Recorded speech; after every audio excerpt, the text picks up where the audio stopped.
जी मुझे good morning all of you. देखिए किस तरीके से हम फंडामेंटल ऑफ रिप्रोडक्शन की बात करेंगे। कल हमने मेंस्ट्रुअल साइकिल को कंप्लीट किया था, ठीक है ना।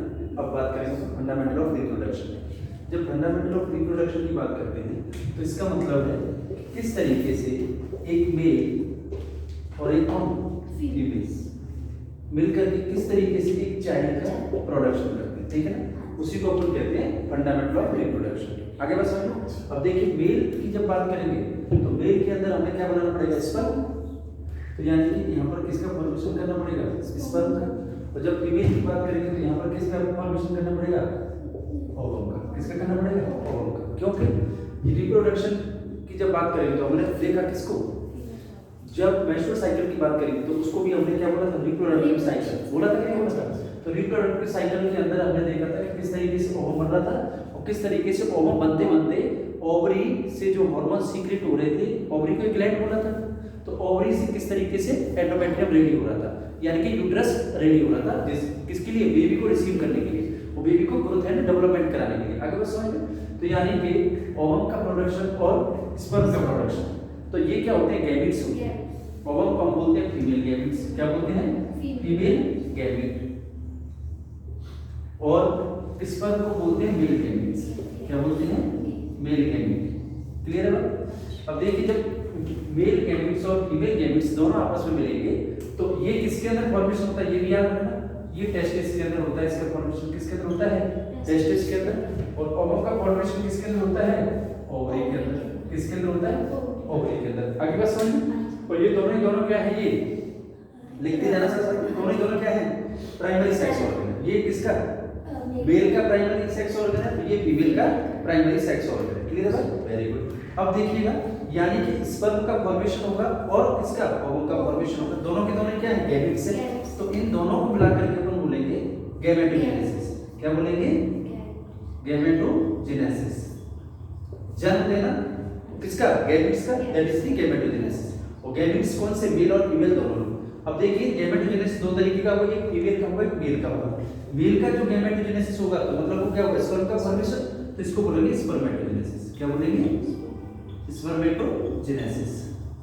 क्लियर हो बात में। फीमेल का प्रोडक्शन होगा गैमेट्स का, तो इसको बोलेंगे ओवम का, oogenesis। क्या बोलेंगे, oogenesis। आगे बात समझिए। तो इसका मतलब गैमेटोजेनेसिस कितने टाइप का होगा, टू टाइप का होगा, एक तो स्पर्मेटोजेनेसिस एंड oogenesis। अब देखिए oogenesis में हमने फीमेल, इससे पहले हमने देखो फीमेल रिप्रोडक्टिव सिस्टम को पढ़ लिया, उसके अंदर कौन कौन से ऑर्गन होते हैं, इंटरनल होते हैं, एक्सटर्नल होते हैं, सारा सब कुछ डिस्कस कर लिया। इसके बाद में हमने देखा था कि किस तरीके से मेंस्ट्रुअल प्यूबर्टी आ रही थी, फीमेल के अंदर प्यूबर्टी आने के बाद में किस तरीके से मेंस्ट्रुअल साइकिल हो रहा था, किस तरीके से ओवरी के अंदर ओवम बन रहा था। ये सारे फॉलिकल किस तरीके से ग्रो कर रहा था, फॉलिकल को सारा सब कुछ लिया। फॉलिकल ग्रो करने का मतलब है फॉलिकल के अंदर ही क्या हो रहा था, सेकेंडरी oocyte बढ़ रहा था। सेकेंडरी oocyte को हमने क्या कराया, रिलीज कराया। रिलीज कराने का मतलब ओवुलेशन कराया। क्लियर। अब इतना सब कुछ हमने इसमें डिस्कस कर लिया।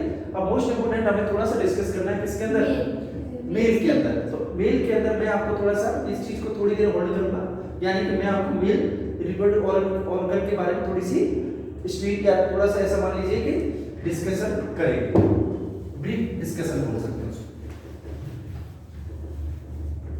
देखिए ब्रीफ डिस्कशन की जब बात करेंगे तो यानी कि देखिए मेल रिप्रोडक्टिव सिस्टम, जब रिप्रोडक्टिव सिस्टम की बात करें तो ये भी कितने टाइप्स का होगा, टू टाइप्स का होगा। कितने टाइप्स का होगा, टू टाइप्स का होगा। क्लियर। यानी एक होंगे इसके अंदर प्राइमरी सेक्स ऑर्गन और दूसरे क्या होंगे, secondary sex organ. Secondary sex organ के अंदर आती है मेनली डक्ट्स। कौन सी आती है, रिप्रोडक्टिव डक्ट। अब देखिएगा यानी जब हमने फीमेल पढ़ा था तब भी हमने बताया था कि मेल के अंदर किस तरीके से, यानी जो लेबिया मेजोरा होता है उसका होमोलोगस कौन होता है, लेबिया मेजोरा का होमोलोगस बताया था स्क्रोटम। ओवरी का एक ही चीज बताई थी जो एनालोगस बताया था, ओवरी का एनालोगस कौन होता है, टेस्टिस। क्लियर। बाकी के सारे होमोलोगस बताए। अगर मैंने लेबिया मेजोरा की बात करी तो उसके अंदर कौन होता है, पेनाइल यूरेथ्रा। ठीक है ना। तो इस तरीके से मतलब मेल और फीमेल का मिलता जुलता है। तो देखिए प्राइमरी सेक्स ऑर्गन का अपन डिस्कस करेंगे तो उसके अंदर कौन आएगा, टेस्टिस आएगा। कौन आएगा, टेस्टिस। क्लियर है। और जब किसके अंदर बात करेंगे अपन, बाकी की सारी की बात करेंगे तो जैसे कि मान लीजिए टेस्टिस से निकलने वाली चीजें, तो टेस्टिस के बाद में जो ओवोनिया निकल जाएंगे यानी स्पर्मेटोसाइट निकलेगा प्राइमरी स्पर्मेटोसाइट, तो वो किसके अंदर आएगा? रेटी टेस्टिस के अंदर आएगा। रेटी टेस्टिस से रेक्टाई के अंदर आएगा। रेक्टाई से किसके अंदर? एपिडिडाइमिस में आएगा। एपिडिडाइमिस से सेमिनिफेरस या वास डिफरेंस में आएगा। किसमें आएगा? वास डिफरेंस में। वास डिफरेंस से किससे? इजैकुलेटरी डक्ट में आएगा, वहां से मेलाइन यूरेथ्रा के द्वारा बाहर हो जाएगा। आगे समझ, मतलब इंसेमिनेशन होगा। तो इस तरीके का जो सारी चीजें, तो ये डक्ट की तरह क्या कर रही है? स्पर्म को रिसीव करेगी और रिसीव करके एक जगह से दूसरी जगह में पहुंचाने का काम कर रही है। तो किसकी तरह काम कर रही है? ये डक्ट की तरह काम कर रही है। इसीलिए सेकेंडरी ऑर्गन को हमने क्या बोला है? डक्ट की तरह। क्या बोला है? रिप्रोडक्टिव डक्ट की तरह। क्लियर है आपका? अब देख लीजिए यहाँ पर अपन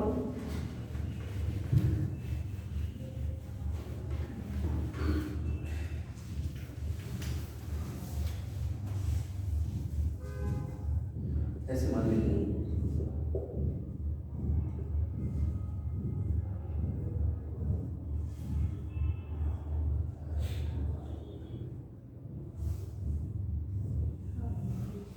ऐसे मान लीजिए, ठीक है। ये मेल है। अब मेल के अंदर पेल्विक कैविटी होगी। क्या होगी? Pelvic cavity. यहाँ पर देखिए थोरेसिक कैविटी, यहाँ तक एब्डोमिनल कैविटी, और इसके नीचे क्या होगा? यहाँ तक, that is the pelvic cavity. अब देखिएगा, यानी कि मेल के अंदर जो स्पर्म का फॉर्मेशन होता है वो आउट ऑफ द बॉडी होता है। कहाँ होता है? Out of the body. Out of the body क्यों होता है? क्योंकि इसके फॉर्मेशन के लिए बॉडी के कंपैरिजन में लो टेम्परेचर चाहिए, और लो टेम्परेचर आने के लिए टेस्टिस यहाँ पर इस तरीके से प्रेजेंट होते हैं। क्लियर बात समझ में आ गया? और टेस्टिस यहाँ पर प्रेजेंट होगा इस तरीके से, सॉरी स्क्रोटम होगा। ये क्या होगा? स्क्रोटम। और स्क्रोटम के अंदर होते हैं टेस्टिस।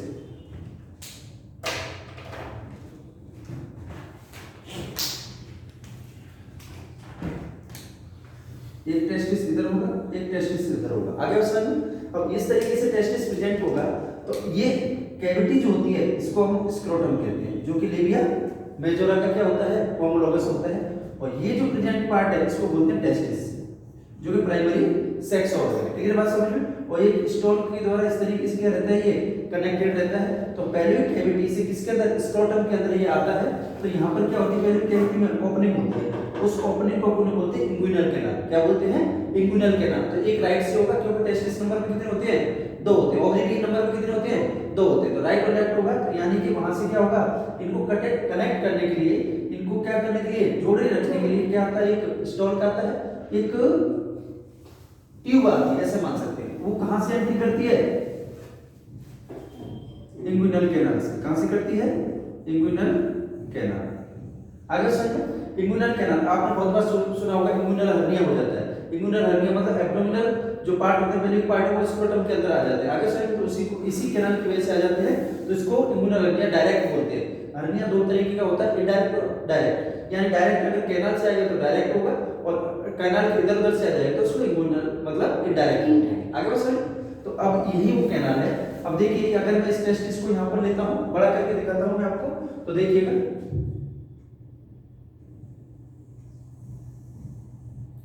इस तरीके की ओवल शेप का एक स्ट्रक्चर होता है। आगे समझ। ओवल शेप के स्ट्रक्चर के अंदर देखिएगा, इसके अंदर लोब्स होते हैं। क्या होते हैं? लोब, जिनको टेस्टिकुलर लोब्स बोलते हैं। क्या बोलते हैं? टेस्टिकुलर लोब्स बोलते हैं। इस तरीके की लोब्स रहेंगी, याद रखना। ये लोब्स नंबर्स में कितने होते हैं? 200 टू 250। कितने होते हैं? 200 टू 250। अब इस लोब्स के अंदर प्रेजेंट होती है हमारी क्या? Seminiferous tubules. यानी कि सेमिनिफेरस ट्यूब्यूल्स इस तरीके की होंगी, इस तरीके से ऐसे। तो ये एक लोब के अंदर इनको बोलेंगे टेस्टिकुलर लोब या लोब्यूल बोल सकते हैं। आगे समझिए। लोब्यूल हो गए, और इस लोब्यूल के अंदर क्या होती हैं? सेमिनिफेरस ट्यूब्यूल्स होते हैं, या सेमिनिफेरस ट्यूब मान लीजिए। ये सेमिनिफेरस ट्यूब होंगी। सेमिनिफेरस ट्यूब्यूल्स एक लोब के अंदर कितनी होती हैं? 1 2 3। कितनी होती हैं? 1 2 3। क्लियर है बात? अब देखिए, जो सेमिनिफेरस ट्यूब्यूल्स हैं, इसके अंदर से क्या होता है? स्पर्म का प्रेजेंटेशन होता है, या स्पर्म का फॉर्मेशन होता है, ऐसे मान लीजिए। तो इस सेमिनिफेरस ट्यूब्यूल्स के अंदर ही क्या पड़े रहते हैं? ये प्राइमरी जर्म सेल्स पड़ी रहती है, जिनसे क्या बनेगा? स्पर्म बनेगा। तो जर्म सेल्स का मतलब है यहाँ पर क्या प्रेजेंट होंगे? Germ cell. हाँ, ये जर्म सेल के अंदर क्या होता है? सेल डिवीजन होगा। माइटोटिक सेल डिवीजन आपको पता है 1 से 2, 2 से 4 ऐसे बनेंगे। तो माइटोटिक सेल डिवीजन होगा तो इससे क्या बन जाएंगे फिर स्पर्मेटोगोनिया बन जाएंगे। क्या बन जाएंगे? स्पर्मेटोगोनिया। अब स्पर्मेटोगोनिया बनेंगे। ये स्पर्मेटोगोनिया किसमें? प्यूबर्टी तक फॉर्मेशन होता है। इनका कहां से होता है? जर्म सेल के अंदर mitotic cell division after birth देखने को मिलेगा और प्यूबर्टी पर देखने को मिलता है। कब मिलता है? जब एक मेल होता है वो प्यूबर्टी में पहुंचता है। प्यूबर्टी कब होती है मेल की? 14 से 16 ईयर, 14 से 16 साल की उम्र होती है, तो उसको बोलते हैं स्पर्मेटोगोनिया का फॉर्मेशन आफ्टर प्यूबर्टी। अब देखिएगा इस तरीके से सभी के अंदर ऐसा होगा। टोटल कितने होंगे लोब्यूल? 200 to 250। तो इसका मतलब ऐसा सबके अंदर होगा, तो किसी एक को ले सकते हैं अपन। अब देखिए यहां से हमने ले लिया, मान लीजिए यहां से मैं किसी एक लोब को ले लेता हूं। ये मैंने एक लोब ले लिया, इस लोब के अंदर मैंने क्या बना दिया? सेमिफेरस ट्यूब्यूल्स बना दिए। क्या बना दिए? सेमिफेरस ट्यूब्यूल्स। अब ये सेमिफेरस ट्यूब्यूल से इस तरीके से क्या निकलती है? एक ट्यूब निकलती है। इस ट्यूब को बोलते हैं बाथरा इफेरेंस, मतलब लाने वाली इफेरेंस। आगे समझ में? इसको बोलेंगे यहां से जो लेके आएगी ट्यूब से, इसको अपन बोलेंगे, देखिए ये क्या है?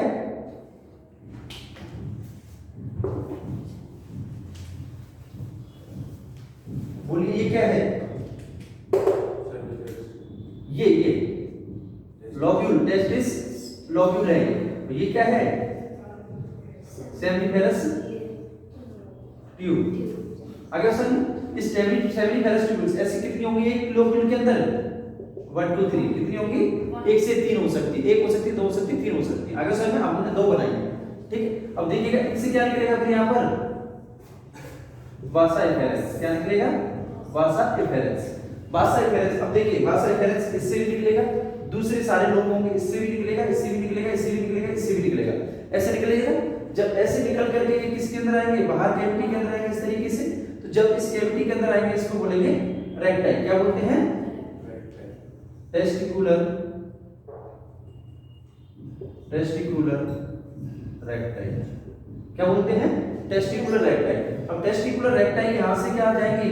इस टेस्टिस के बाहर आने लगेगी, ऐसे आने लगेगी कि नहीं लगेगी?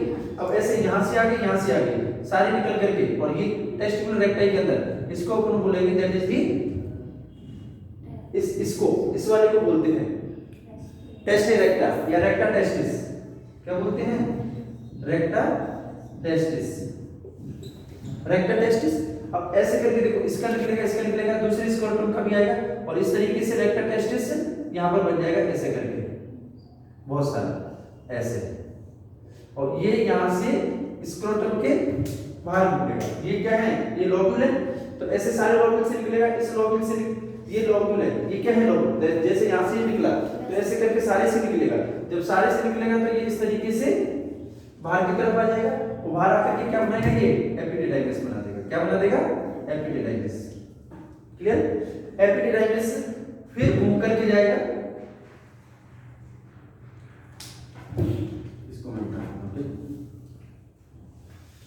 एपिडिडाइमिस के अंदर स्पर्म का क्या होता है? मैच्योरेशन होता है। क्या होता है? मैच्योरेशन होता है, स्टोरेज होता है। आगे समझ में?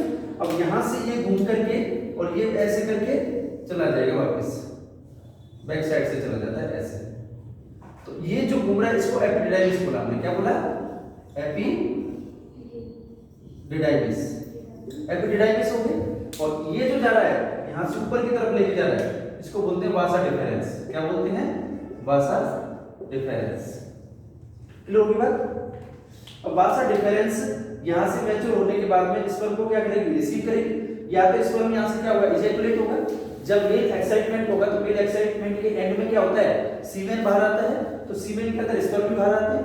जब सीमेन बाहर आएगा, स्पर्म बाहर आएंगे, तो इसका मतलब स्पर्म बाहर निकल के, या तो बाहर निकल जाए, बाहर निकल जाएंगे तो इसी से क्या हो जाते हैं? ये मान लीजिए यहां पर आ चुके हैं स्पर्म ऐसे चल के, तो इसी से क्या हो जाएगी? फिर ये एब्जॉर्ब हो जाएंगे, डीजनरेट हो जाएंगे, खत्म हो जाएंगे, फिर नहीं बन जाएंगे, फिर खत्म हो जाएंगे।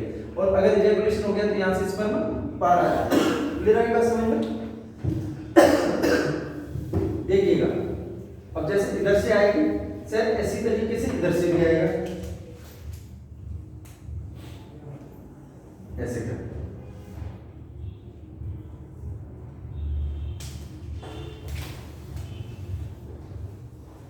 एक इधर से भी एपिडिडाइमिस आएगा ऐसे, और वापस ये इस तरीके से चला जाएगा। आगे और समझ में ऐसे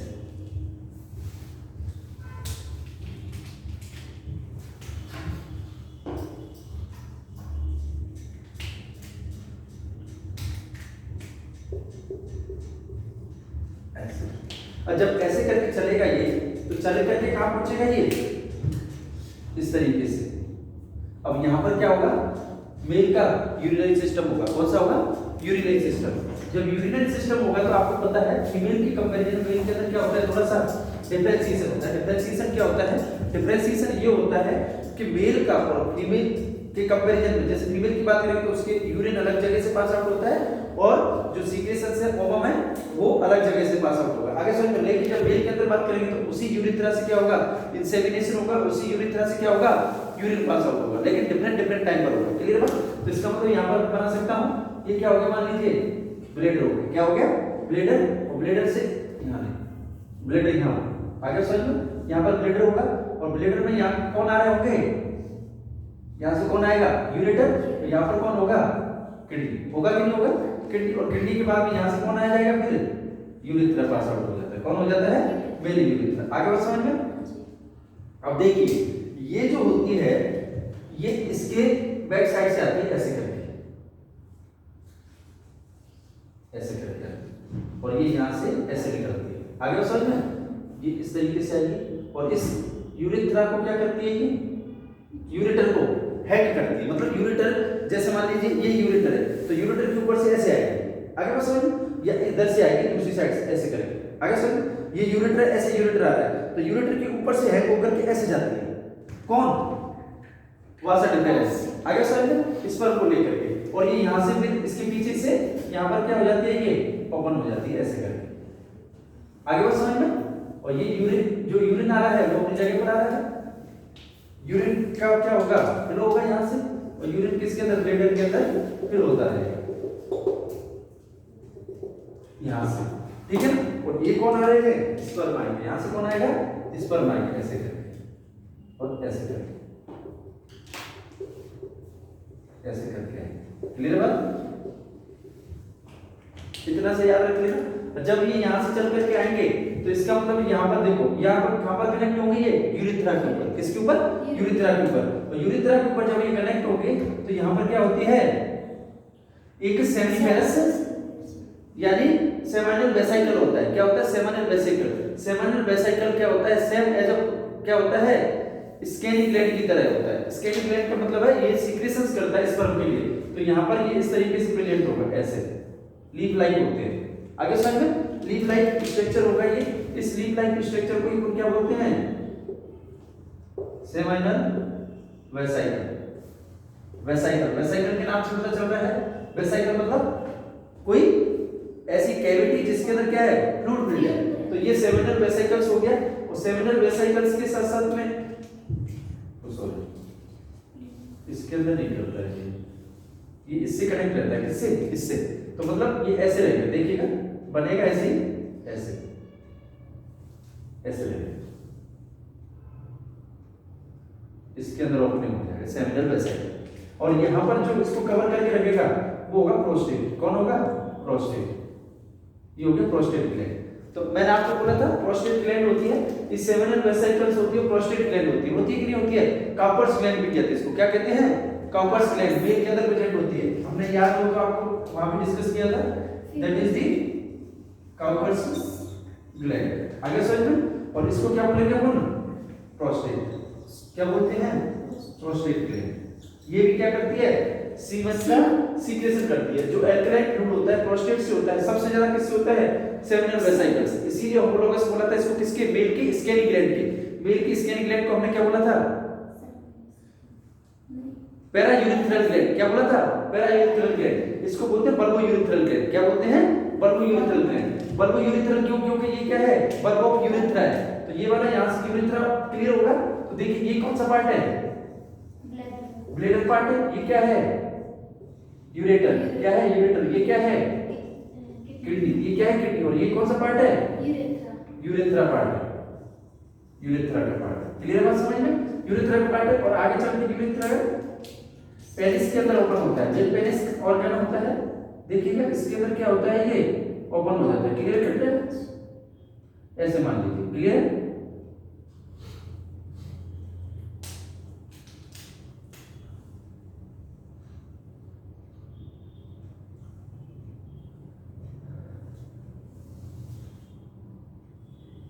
इस तरीके से आगे बस समझो। तो ये मेल यूरिथ्रा है, ऐसे। यानी कि अब मैं आपको बताता हूं कि किस तरीके से मेल का ये टेस्टिस होंगे, मेल के दोनों स्क्रोटम के अंदर ये सस्पेंडेड रहते हैं और ये बॉडी टेम्परेचर से कम पर क्या होता है, स्पर्म का फॉर्मेशन होता है। इसलिए इसका टेम्परेचर होता है 35 to 36 डिग्री सेंटीग्रेड। ठीक है, यानी 1 से 2 डिग्री सेल्सियस क्या चाहिए, टेम्परेचर बॉडी से कम होना चाहिए, तब जाकर के स्पर्म का क्या होगा, फॉर्मेशन होगा। अब स्पर्म का फॉर्मेशन किसमें होता है, टेस्ट के लोब्यूल्स के अंदर होता है। लोब्यूल्स के अंदर कौन होती है, सेमिनिफेरस ट्यूब्यूल्स होती है। सेमिनिफेरस ट्यूब्यूल्स के अंदर क्या होते हैं, स्पर्मेटोगोनिया होती है, जर्म सेल्स जो स्पर्म बनाती हैं, उनके अंदर क्या होता है, फॉर्मेशन होता है। अब ये फॉर्मेशन कब होता है, at the time of puberty.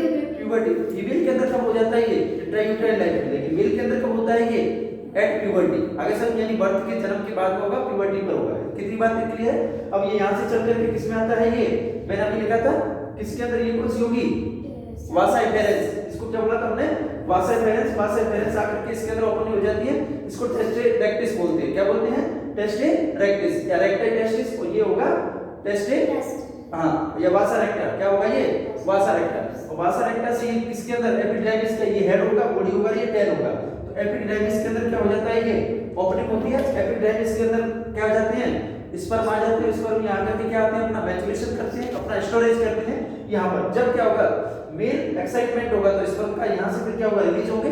Release होकर के किसके अंदर जाएंगे, वासा डिफरेंस के अंदर। वासा डिफरेंस कहां से जाएगी, यहां से घूमते हुए और दोनों यूरिटर के बीच में ऐसे हैंग होकर के, और फिर कहां चली जाएगी, ये ब्लेडर के पीछे से कहां पर हो जाएगी, यूरिथ्रा के अंदर। मेल यूरिथ्रा के अंदर, मेल यूरिथ्रा में किसके अंदर, जब ब्लेडर की नेक होती है वहां पर कनेक्ट होगी कौन सी, सेमिनिफेरस वेसिकल्स, कूपर्स ग्लैंड होगी, और दूसरी कौन सी होगी, प्रोस्टेट ग्लैंड होगी।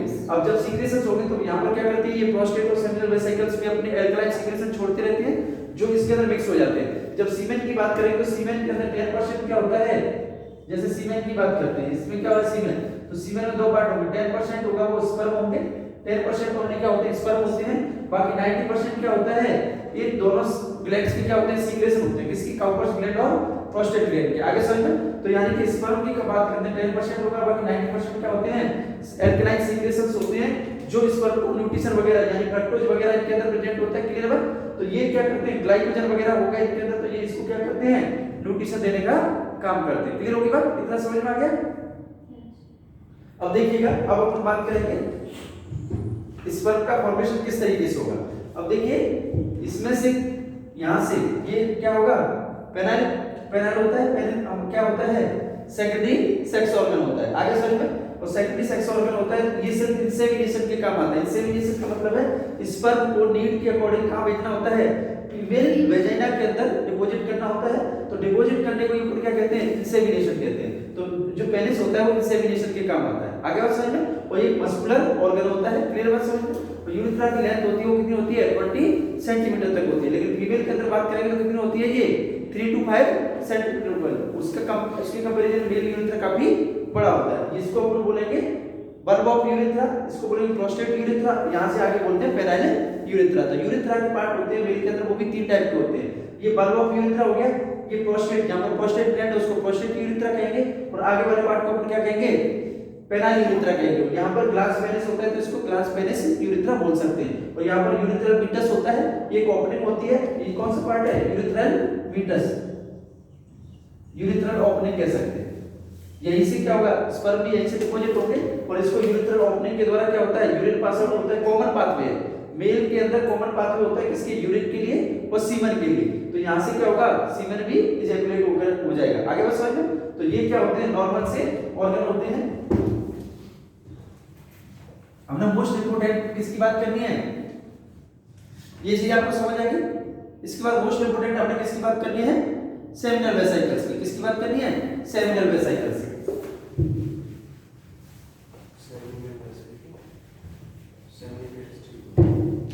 मोस्ट इंपोर्टेंट हमने बात करनी, दैट इज दी रिप्रोडक्शन। अभी इतना ही समझेंगे इसको।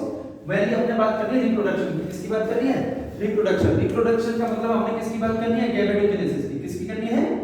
गैमेटोजेनेसिस। देखिए जब गैमेटोजेनेसिस की बात करेंगे तो हमें फर्स्ट समझना पड़ेगा स्पर्मेटोजेनेसिस को। स्पर्मेटोजेनेसिस, जब स्पर्मेटोजेनेसिस की बात करेंगे तो मैंने आपको बताया था यहाँ पर कौन सी सेल होती हैं?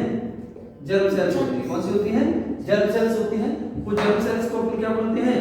स्पर्मेटोगोनिया। क्या बोलेंगे? स्पर्मेटोगोनिया। स्पर्मेटोगोनिया के अंदर कितने क्रोमोसोम्स होते हैं? 46 क्रोमोसोम्स होते हैं। कितने होते हैं? 46 क्रोमोसोम्स होते हैं। इस स्पर्मेटोगोनिया के अंदर क्या होगा? प्यूबर्टी के टाइम पर, हाँ यानी एट बर्थ से ही स्टार्ट हो जाएगा इनके अंदर माइटोसिस। क्या हो जाएगा? Mitosis, cell division. और ये माइटोटिक सेल डिवीजन होता है, ये क्या रहता है? प्रोफेज के अंदर अरेस्ट रहता है। जब तक क्या नहीं होता? प्यूबर्टी तक। प्रोफेज के अंदर क्या रहेगा? अरेस्ट, मतलब स्टॉप रहेगा। कब तक रहेगा ये? एट प्यूबर्टी तक। कब तक रहेगा ये? At puberty. जैसे प्यूबर्टी होगी इसके अंदर क्या होगा? स्पर्मेटोगोनिया का जो माइटोसिस सेल डिवीजन हुआ है, एक मिनट, यानी कि क्या हो गया इनके अंदर? स्पर्मेटोगोनिया से प्राइमरी स्पर्मेटोसाइट बन जाएगी। क्या बन जाएगी? प्राइमरी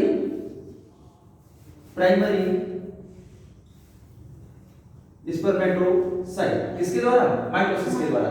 ये प्राइमरी स्पर्मेटोसाइट के अंदर क्या होगा? मियोटिक डिवीजन होगा। क्या होगा? Meiotic division. Meiotic division. और ये मियोटिक डिवीजन अरेस्ट रहेगा किसके अंदर? प्रोफेज के अंदर। आगे सर, क्योंकि माइटोटिक सेल डिवीजन तो होता है उससे एक सेल, दो सेल, चार सेल बन जाती है, लेकिन जो सेल बन जाएगी यानी कि अब ये स्पर्मेटोगोनिया किसके अंदर? प्राइमरी स्पर्मेटोसाइट के अंदर हो गए। तो जो प्राइमरी स्पर्मेटोसाइट है उसके अंदर क्या होता है फिर? हाँ, यानी कि फर्स्ट मियोटिक डिवीजन होगा। मियोटिक डिवीजन होगा तो मियोटिक डिवीजन आपको पता है दो होंगे, फर्स्ट और सेकंड।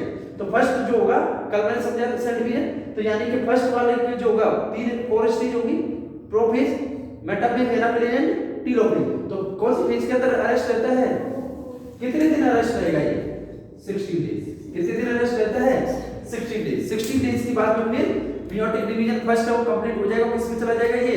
मियोटिक डिवीजन सेकंड के अंदर। आगे बस सर, जब मियोटिक डिवीजन सेकंड होगा, अब आपको बताइए यानी कि ये बन गए, क्लियर बात समझ में? तो यानी कि मियोटिक डिवीजन होगा जब प्राइमरी स्पर्मेटोसाइट के अंदर, तो फिर क्या बनेंगे? क्या बनेंगे? Secondary spermatocyte. क्या बोलते हैं? Secondary spermatocyte. जब सेकेंडरी स्पर्मेटोसाइट बनेंगे तो आप बताओ मुझे, ये आपको अच्छे से पता है कि जब सेल डिवाइड होता है तो डिवीजन के बाद में सेल बनती है कितनी? दो। आगे सर, जब स्पर्मेट ओवम की बात करी थी तो दो सेल बनी थी, लेकिन एक को पोलर बॉडी बोला था, एक को क्या बोलेंगे? oocyte। क्या बोलेंगे? oocyte बोलेंगे। अब इसके अंदर क्या होता है, यानी कि दोनों के दोनों क्या बनेंगे? स्पर्मेटोसाइट बनेंगे, लेकिन इनके अंदर क्रोमोसोम्स कितने हो जाते हैं? 23। यानी यहाँ पर क्या रहेंगे? डिप्लॉइड रहते हैं। यानी कि जब किसकी बात करते हैं? माइटोटिक सेल डिवीजन की बात करेंगे तो माइटोटिक सेल डिवीजन के अंदर हमेशा क्या होता है? डबल नंबर होते हैं, यानी 40 जो क्रोमोसोम्स होते हैं वो कैसे हो जाते हैं? डिप्लॉइड, यानी अपने आप ही रेप्लिकेट होकर के क्या बन जाते हैं? डबल। लेकिन जब क्या होता है स्पर्मेटोसाइट के अंदर क्या होगा? मियोटिक डिवीजन होगा तो हैप्लॉइड नंबर हो जाता है, आधा नंबर हो जाता है हैप्लॉइड। जब हैप्लॉइड नंबर हो जाएगा तो फिर दोनों में कितने हो जाएंगे? 23। आगे सुनो, अब देखिए इनके अंदर क्या होगा? फिर मियोटिक डिवीजन सेकंड होगा। जब मियोटिक डिवीजन सेकंड होगा तो फिर क्या बनेंगे इनसे? Secondary spermatocyte. मैंने आपको बताया है जो मियोटिक डिवीजन सेकंड होता है वो सेम एज कैसा होता है? माइटोसिस जैसा होता है। यानी अब इनके नंबर कम नहीं होंगे, ठीक ऐसे के ऐसे ही रहेंगे। तो इसका मतलब है इससे कितने बन जाएंगे? फिर ये सेकेंडरी साइड दो बनेंगे कि नहीं बनेंगे? उनके अंदर कितने होंगे? 23। जब 23 और 23 की बात करेंगे तो देखिए इसमें से 22 क्या होंगे? 23 ऑटोसोम्स होंगे, 1 होगा सेक्स क्रोमोसोम्स। 1 क्या होगा? सेक्स क्रोमोसोम्स होगा। जो एलोसोम्स होते हैं ये सेकेंडरी सेक्सुअल कैरेक्टरिस्टिक को क्या करते हैं? ट्रांसमिट करते हैं, यानी पेरेंट जैसे कैरेक्टरिस्टिक को बच्चे के अंदर ले जाने का काम कौन करते हैं? हाँ, यानी 22 क्रोमोसोम्स जो होते हैं, एक क्रोमोसोम्स होता है उस कौन सा होता है? सेक्स क्रोमोसोम्स होता है। कौन सा होता है? सेक्स क्रोमोसोम्स होगा। तो आप मुझे बताओ, यानी 23 यहां पर बने थे, तो 23 में से अगर इनको करेंगे तो ये कितने हो जाएंगे? फिर 22। आगे समझ में? और एक क्या हो जाएगा? x और एक क्या हो जाएगा? y। आगे समझ में? तो यानी कि ये 22 हो जाएंगे। कितने हो जाएंगे? 22 और इनमें से एक XY क्रोमोसोम बनता है तो X इसके पास हो जाएगा और Y इसके पास हो जाएगा। आगे समझ में क्लियर? जैसे फीमेल की बात करते हैं तो उसके अंदर 22 XX बनता है। आगे समझ में 22XX 23 हो जाते हैं, 22 पेयर होते हैं। अब ये अलग अलग हो गए 22 इधर 22 इधर, तो इसका मतलब जो एक पेयर था वो भी अलग होगा। जब वो एक होगा तो X इधर आ जाएगा और Y इधर आ जाएगा, क्योंकि मेल सेल के अंदर अगर इसके अंदर हम बात करते हैं माइटोटिक सेल डिवीजन की बात, जहां पर डिप्लॉइड नंबर होता है तो वहां पर कितने होते हैं 46 क्रोमोसोम्स होते हैं। 46 क्रोमोसोम में से देखिएगा 44 जो होंगे वो कौन से होंगे ऑटोसोम्स होंगे। कौन से होंगे ऑटोसोम। आगे समझ में। और एक कौन सा होगा X एंड Y होगा। कौन सा होगा X एंड Y होगा। तो इसका मतलब देखिए कितने हो गए 44 और एक ये 46 हो गए कि नहीं हो गए। या फिर ऐसे मान सकते हैं 22 पेयर होगा किसका ऑटोसोम्स का 22 पेयर में जब बात करेंगे तो, और एक पेयर होगा वो किसका होगा XY का। किसका होगा XY का। आगे समझ में। तो इनको अगर इस तरीके से लिखेंगे पेयर में लिखेंगे तो XY लिखेंगे और ऐसे लिखेंगे बिना पेयर के तो फिर क्या लिखेंगे 44XY। आगे समझ में। तो 44 ये हो गए और ये 45 46 हो गए, टोटल हो गए क्रोमोसोम्स। अब ये क्रोमोसोम्स देखिए X और Y, इसका मतलब है अगर X फीमेल के अंदर क्या होता है सिर्फ XX होते हैं, तो इसका मतलब X से मिलेगा तो गर्ल्स में भी होगा, और अगर फीमेल का तो X होगा। तो फीमेल किसी भी तरीके से जिम्मेदार नहीं है किसके लिए बॉय के लिए, क्योंकि उसके पास तो Y क्रोमोसोम सही, उसके पास तो क्या है XX Y क्रोमोसोम्स किसके पास है मेल के पास है। मेल के पास है तो इसका मतलब मेल रेस्पॉन्सिबल होगा बॉय के लिए। लेकिन फिर भी इंडियन कल्चर के अंदर मोस्ट ऑफ जो विलेज उनके अंदर किसको दोषी माना जाता है फीमेल को, इसके अंदर लड़का नहीं होगा, क्योंकि लड़के डोमिनेंट है, मेल डोमिनेंट फैमिली है। आगे समझ में मेल डोमिनेंट सोसाइटी है इंडिया के अंदर। तो देखिएगा इस तरीके से आपको याद रखिए। अब ये क्या बन गया सेकेंडरी स्पर्मेटोसाइट बन गया। सेकेंडरी स्पर्मेटोसाइट के अंदर कितने हैं 22 प्लस X और 22 प्लस Y। यहां पर भी ऐसे लिख सकते हैं इसको, अगर ये कनेक्ट करेंगे तो 22 प्लस Y। Y क्रोमोसोम हुआ कि नहीं हुआ। अब Y क्रोमोसोम्स हो गए तो इसका मतलब क्या हो गए डिफरेंशिएट हो गए। अब ये पड़े रहेंगे किसके अंदर एपिडिडाइमिस के अंदर। कहां रहेंगे ये एपिडिडाइमिस के अंदर। अभी तक ये कैसे हैं नॉन मोटाइल है, मतलब ये मूवमेंट नहीं कर सकते। आगे समझ में।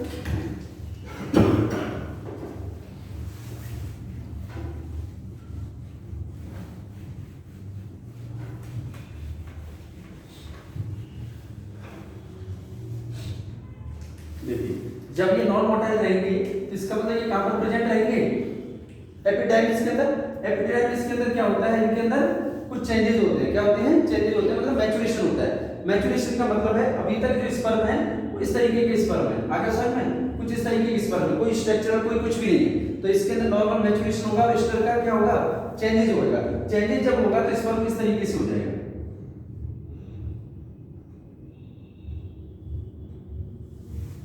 इसके अंदर ये क्या होगा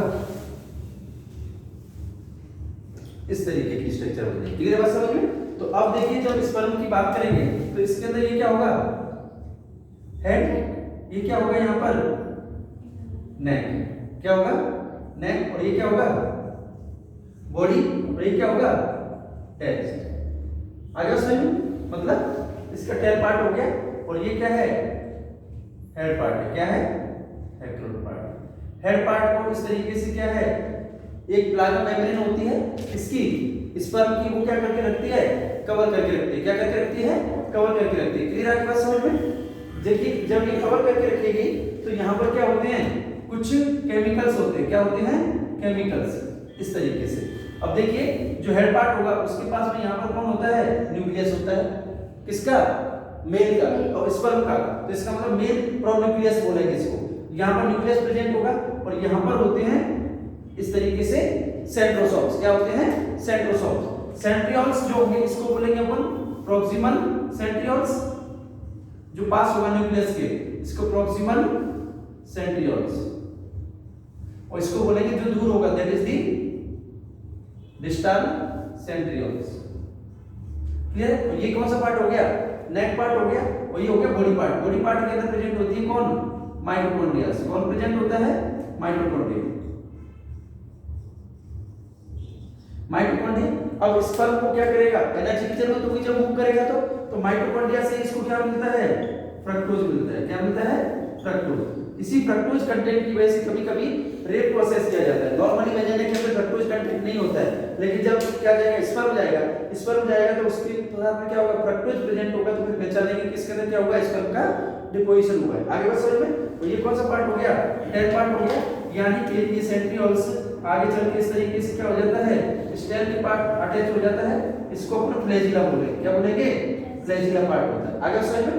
अब देखिएगा इस तरीके का स्पर्म बनेगा, तो इसको अपन क्या बोलते हैं? फिर ये कुछ स्ट्रक्चरल चेंजेस हुए हैं और मॉर्फोलॉजिकल चेंजेस हुए हैं, इसको बोलते हैं अपन स्पर्मियोजेनेसिस। क्या बोलते हैं? स्पर्मियोजेनेसिस।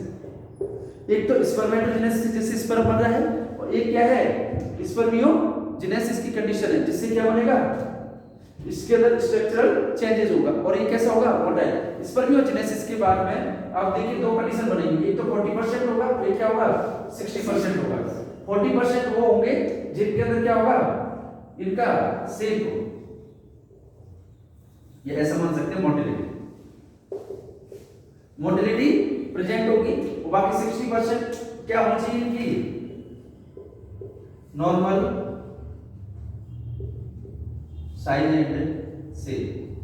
आगे बस समझिए, अगर स्पर्म का साइज और शेप की बात करेंगे तो वो कैसा होना चाहिए, 60% नॉर्मल होना चाहिए, जब जाकर के वो क्या माने जाएंगे, नॉर्मल स्पर्म माने जाएंगे। और 40% क्या होना चाहिए, उसकी मोटिलिटी रेट होनी चाहिए। अगर 40% से कम मोटिलिटी रेट हुई तो इसका मतलब क्या है, वो नॉन मोटाइल कंडीशन में आएंगे, मतलब वो स्पर्म या वो मेल क्या नहीं कर सकता, प्रेगनेंसी कंसीव नहीं कर पाएगा, इनफर्टिलिटी हो जाएगी। और 60% अगर नॉर्मल साइज से उनका नॉर्मल मॉर्फोलॉजी नहीं हुआ तो फिर वो मेल कैसा होगा, इनफर्टिलिटी होने के चांसेस हो सकते हैं। आगे बस समझिए।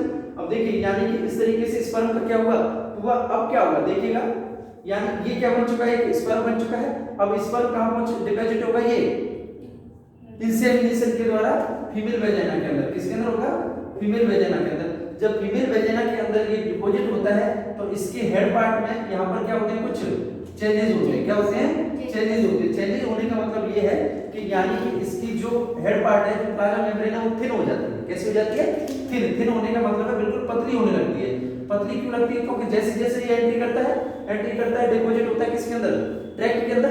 जब ट्रैक्ट के अंदर जाएगा तो आपको पता है वहां पर कौन होगा, वेजाइनल एसिडिक पीएच होगी, तो एसिड की वजह से क्या होगा, ये डैमेज हो जाएगा।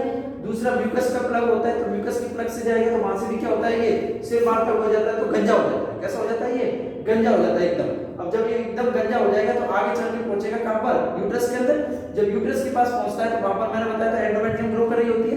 जब एंडोमेट्रियम ग्रो करती है तो एंडोमेट्रियम की सेल इसको कवर कर लेती है कि भाई गंजे पुंजे तू कहां जा रहा है, भाई हमारी सहेली के पास जा रहा है या हमारे दोस्त के पास जा रहा है, तुझे शादी करनी है तो पहले हमें अपनी शक्ल दिखा। शक्ल दिखाने का मतलब अगर ये नॉर्मल आकार, नॉर्मल मोटिलिटी में आएगा तो आगे की तरफ चला जाता है, नहीं तो सारे के सारे वहीं क्या कर दिए जाते हैं, डिस्ट्रॉय कर दिए जाते हैं। वहां पर इतने स्पर्म को मारा जाता है जिसकी कोई काउंटिंग नहीं है। क्योंकि देखिएगा इजैकुलेशन में 200 to 300 मिलियंस स्पर्म को क्या किया जाता है, डिपॉजिट किया जाता है। यूट्रस के अंदर इसमें से कितने पहुंचते हैं, 200 से 300। कितने पहुंचते हैं, 200 से 300। आगे बस समझ, यानी डिपोजिशन हुआ कितना, पर इजैकुलेशन के हिसाब से 200 to 300 मिलियन। आगे सर में मतलब लाखों करोड़ों का खेल है। अब देखिए जब इसमें से क्या होगा, ये डिपॉजिट हो गए तो यूट्रस के पास पहुंचे कितने, 200 से 300। और 200 से 300 आगे चल के क्रॉस कर पाएंगे मुश्किल से कितने, 10 to 50। कितने पहुंचते हैं, 10 to 50, जो जाकर किससे मिलेंगे, ओवम से मिलेंगे। किससे मिलेंगे, ओवम से मिलेंगे। क्लियर है समझ में। तो यानी कि इसके हेड के अंदर जो चेंजेस हो रहे हैं, हेड के अंदर जो क्या हो रही है, प्लाज्मा मेम्ब्रेन डिस्टर्ब हो रही है, उस कंडीशन को बोलते हैं कैपेसिटेशन। क्या बोलते हैं, कैपेसिटेशन। क्या बोलेंगे, कैपेसिटेशन। तो देखिए स्पर्मेटोजेनेसिस के अंदर हमने स्पर्मियोजेनेसिस देखा। स्पर्मियोजेनेसिस के अंदर क्या होगा, इसकी मॉर्फोलॉजिकल चेंजेस होंगे, इसकी मोटिलिटी में चेंज होगा एपिडर्मिस के अंदर। जब ये डिपॉजिट होता है तो इसका मतलब क्या है, इसके हेड के अंदर चेंजेस होते हैं, तो उस हेड का क्या है, बिल्कुल रेडी किया जाता है आगे भेजने के लिए। तो उस कंडीशन को अपन क्या बोलते हैं, कैपेसिटेशन बोलते हैं। क्या बोलते हैं, कैपेसिटेशन। और देखिएगा इसका जो हेड पार्ट होता है, यहाँ पर कुछ वेसाइकल्स होते हैं। वेसाइकल्स क्या रखते हैं, प्रोटियोलाइटिक हार्मोन्स रखते हैं। ये वेसाइकल्स एक्रोसोम के हेड है। ये क्या है, एक्रोसोम। तो एक्रोसोम का जो हेड होगा, यानी कि उसके अंदर वेसाइकल होगा। वेसाइकल के अंदर क्या होते हैं, प्रोटियोलाइटिक एंजाइम। क्या होते हैं, प्रोटीयोलाइटिक एंजाइम जो क्या करते हैं आगे चल के ब्रेक करेंगे। तो ये प्रोटीयोलाइटिक एंजाइम को हाइड्रोलाइटिक कहते हैं। क्या कहते हैं? हाइड्रोलाइटिक, यानी कि कुछ वाटर जैसा केमिकल रिलीज करेंगे, ब्रेक कर देंगे। और जो हाइड्रोलाइटिक एंजाइम आगे जाकर के क्या करते हैं? ब्रेक करते हैं किसको? ओवम की लेयर को। तो अभी ओवम की लेयर को देखेंगे अपन, यानी कि उसमें से एक मोस्ट इंपोर्टेंट होता है दैट इज दी हाइड्रोलाइडेज एंजाइम। उन सभी एंजाइमों में से मोस्ट इंपोर्टेंट होता है दैट इज दी हाइड्रोलाइडेज एंजाइम। ये रिलीज होता है ओवम के पास जाने में, और जाने के बाद में ओवम के लेयर को क्या कर देता है? रप्चर करता है, डैमेज कर देता है। उस डैमेज करने की कंडीशन को अपन फर्टिलाइजेशन कहते हैं। क्या कहते हैं? फर्टिलाइजेशन। अभी देख लीजिए, अब इस पर कितने क्रोमोसोम हैं? 23। कितने हैं? 23। या फिर ऐसे मान लीजिए इसके पास होंगे 22x, या फिर क्या होगा? y। तो ये क्या होगा? 22x हो सकता है, 22y हो सकता है। x होगा तो फीमेल बेबी बनेगा, y होगा तो मेल बेबी बनेगा। क्लियर? After fertilisation. अब यानी कि ये सारी की सारी प्रोसेस किसकी होती है?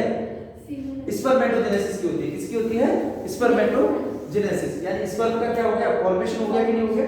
अब देखिएगा, अब हम इसी तरीके से किसका फॉर्मेशन कर सकते हैं? ओवम का। इसका करेंगे? ओवम का। उस प्रोसेस को क्या कहेंगे? oogenesis कहेंगे। क्या कहेंगे? oogenesis।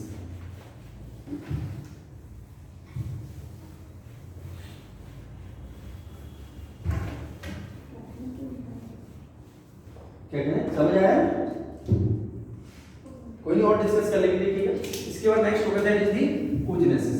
oogenesis को हमने काफी डिस्कस किया था जब मेंस्ट्रुअल साइकिल को देखा था। उसके अंदर हमने देखा था कि किस तरीके से फॉलिकल्स बन रहा था। कौन सा फॉलिकल बन रहा था? Graafian follicle.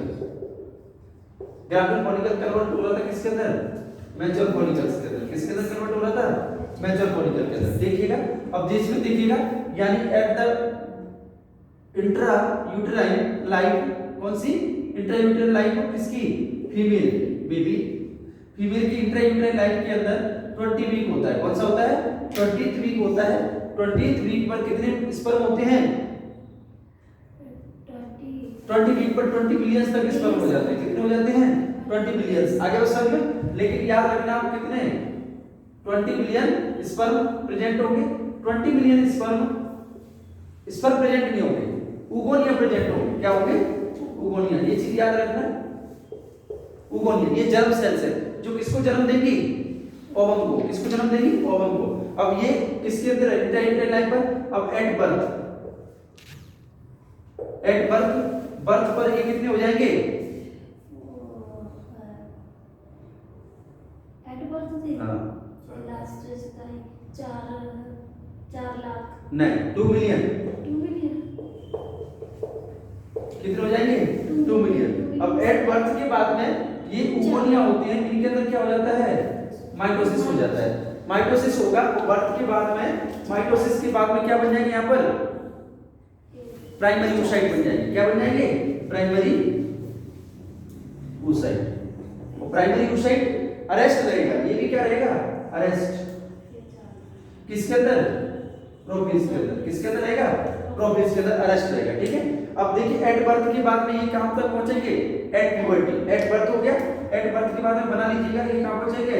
At puberty. अब एक चीज याद रखना इसमें, जन्म के बाद में किसी भी तरीके से कोई भी माइटोसिस सेल डिवीजन नहीं होता है। यानी कि अगर ये 2 मिलियन बन गए तो इसके अंदर कितने रहेंगे? ये 2 मिलियन ही रहेंगे उगोनिया। आगे समझ में, इनके अंदर और आगे चल के माइटोटिक सेल डिवीजन देखने को नहीं मिलेगा। जब आगे चल के माइटोटिक सेल डिवीजन नहीं मिलेगा तो इसके अंदर 2 मिलियन क्या रहेंगे? ये फिक्स हो गए। फिक्स हो गए तो प्यूबर्टी तक आते आते और मर जाते हैं और डेड हो जाते हैं। डेड हो जाते हैं तो एट प्यूबर्टी तक पहुंचते पहुंचते कितने हो जाते हैं? ये 4 लाख। कितने होते हैं? 4 लाख। आगे समझ में, अब 4 लाख तक पहुंचेंगे तो एट प्यूबर्टी पर पहुंचे तो अब ये यहां पर भी पहुंचते पहुंचते प्राइमरी oocyte कहां पर अरेस्ट है? प्रोफेज के अंदर। प्रोफेज के अंदर अब इसके अंदर कौन सा डिवीजन हो रहा है? मियोटिक डिवीजन चल रहा है। कौन सा चल रहा है? Meiotic division first. आगे समझ में, अब मियोटिक डिवीजन क्या होगा इसके अंदर? आगे चलेगा तो एट प्यूबर्टी पर क्या हो जाएगा? प्रोफेज कंप्लीट हो जाएगा। ये प्रोफेज कंप्लीट हो जाएगा और एट प्यूबर्टी पर क्या बनेगा? प्राइमरी oocyte बन जाएगा। क्या बन जाएगा? Primary oocyte। ये भी अरेस्ट रहेगा किसमें? डिक्टोटीन में। किसमें रहेगा? डिक्टोटीन डिक्टोटील। डिक्टोटील कौन सी फेज होती है? जो प्रोफेज और मेटाफेज के बीच की स्टेज होती है, प्रोफेज और मेटाफेज के बीच की होती है, इसको बोलते हैं रेस्टिंग फेज। कौन सा बोलते हैं? Resting phase. मतलब प्रोफेज कंप्लीट कर लिया है लेकिन अभी भी रेस्ट है किसके अंदर? रेस्टिंग फेज के अंदर। उस रेस्टिंग फेज को क्या बोलते हैं? डिक्टोटील। क्या बोलते हैं? डिक्टोटील। क्लियर हो बात इतनी? अब देखिए जब आगे की तरफ चलेंगे, क्लियर है, तो प्राइमरी oocyte अब ये किसमें डेवलप कर रहा है? फॉलिकल के अंदर कर रहा है कि नहीं कर रहा है? तो इसका मतलब प्राइमरी oocyte बना। अब प्राइमरी oocyte किसके लिए रेडी होगा? साइकिल स्टार्ट हो जाएगा प्यूबर्टी पर, तो प्यूबर्टी पर साइकिल स्टार्ट होगा। तो अब इसके अंदर क्या होगा? जो मेयोटिक डिवीजन फर्स्ट है वो कंप्लीट होगा। आगे सर, तो मेयोटिक डिवीजन फर्स्ट कंप्लीट होकर के कौन सा स्टार्ट हो जाएगा? मेयोटिक डिवीजन सेकंड होगा कि नहीं होगा? तो मेयोटिक डिवीजन सेकंड जैसे ही स्टार्ट होगा तो प्राइमरी oocyte किसमें कन्वर्ट हो जाएगा? सेकेंडरी oocyte में। किसमें हो जाएगा? सेकेंडरी oocyte में। सेकेंडरी oocyte में जब स्टार्ट होगा तो सेकेंडरी oocyte जस्ट प्रायर किसके? ओवुलेशन से जस्ट पहले बनता है। आगे सर इतना याद रखना ना। अब देखिए ये अच्छे से याद रखना, कौन सा डिवीजन हो रहा है? ये मेयोटिक डिवीजन हो रहा है। जब मेयोटिक डिवीजन होगा तो मान लीजिए ये क्या है? एक बुगोनिया है। बुगोनिया के अंदर क्या होगा? डिवीजन होगा। डिवीजन होकर के दो सेल बन गए इस तरीके से। दो सेल बन गए तो क्या बन गई ये?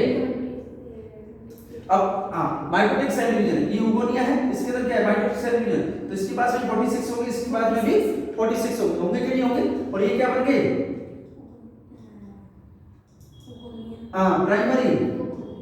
Primary spermatocyte. प्राइमरी स्पर्मेटोसाइट जब बन जाएगी इस तरीके से तो इनके अंदर क्या होगा? मेयोटिक डिवीजन होगा। फर्स्ट मेयोटिक डिवीजन और सेकंड मेयोटिक डिवीजन। ठीक है, अब देखिए ये प्राइमोर्डियल फॉलिकल के अंदर और ये किसके अंदर है? प्राइमरी फॉलिकल के अंदर है। इतना याद रखना। अब इसमें से देखिए मेयोटिक डिवीजन फर्स्ट होगा। कौन सा होगा? फर्स्ट। तो इसका मतलब ये कितने हो जाएंगे? 23। ये भी कितने हो जाएंगे? 23 होंगे कि नहीं होंगे? अब देखिए यानी 23 यहां हो गए, 23 यहां पर हो गए। अब इसके अंदर जब 23 मेयोटिक डिवीजन फर्स्ट होता है तो एक तो क्या बनता है यहां पर? एग। ये क्या बनेगा? स्पर्मेटोसाइट। क्या बनेगा? स्पर्मेटोसाइट। स्पर्मेटोसाइट कौन सा बनेगा? ये प्राइमरी। कौन सा बनेगा? प्राइमरी। इस बात को याद रखना। और इधर ये क्या बनेगा? Polar body. क्या बनता है? Polar body. इन दोनों में क्या डिफरेंस होता है? एक फॉर्म बॉडी में होता है कि एक oocyte बनेगा ना प्राइमरी oocyte। नहीं ओ सॉरी, और कहीं प्राइमरी oocyte बनेगा। अब अपन उजरे से पढ़ रहे, क्या बनेगा?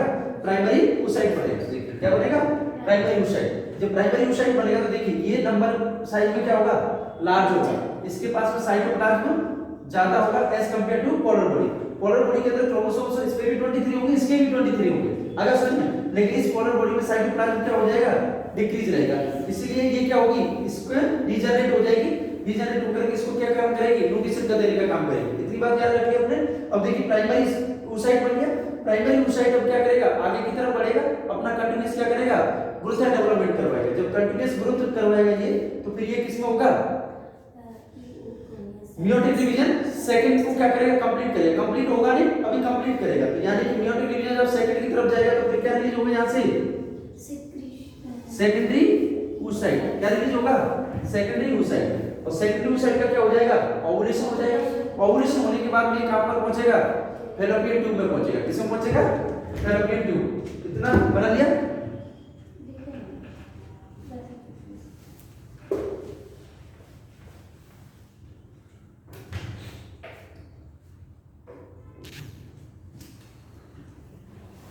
तो हमेशा याद रखना कि जो क्या होता है? ओवुलेशन होता है, उसके अंदर कौन रिलीज होता है? सेकेंडरी oocyte रिलीज होता है। आगे समझ में? क्लियर? और देखिए यहां पर हमने जो क्या देखा था, जहां पर स्पर्मेटोजेनेसिस देखा था, उसके अंदर क्या बनता है? स्पर्मेटोजोआ बनता है। स्पर्मेटोजोआ स्पर्मेटेड से बनता है। स्पर्मेटोजोआ इसके बाद में जब कैपेसिटेशन का प्रोसेस होता है उसके बाद में बनता है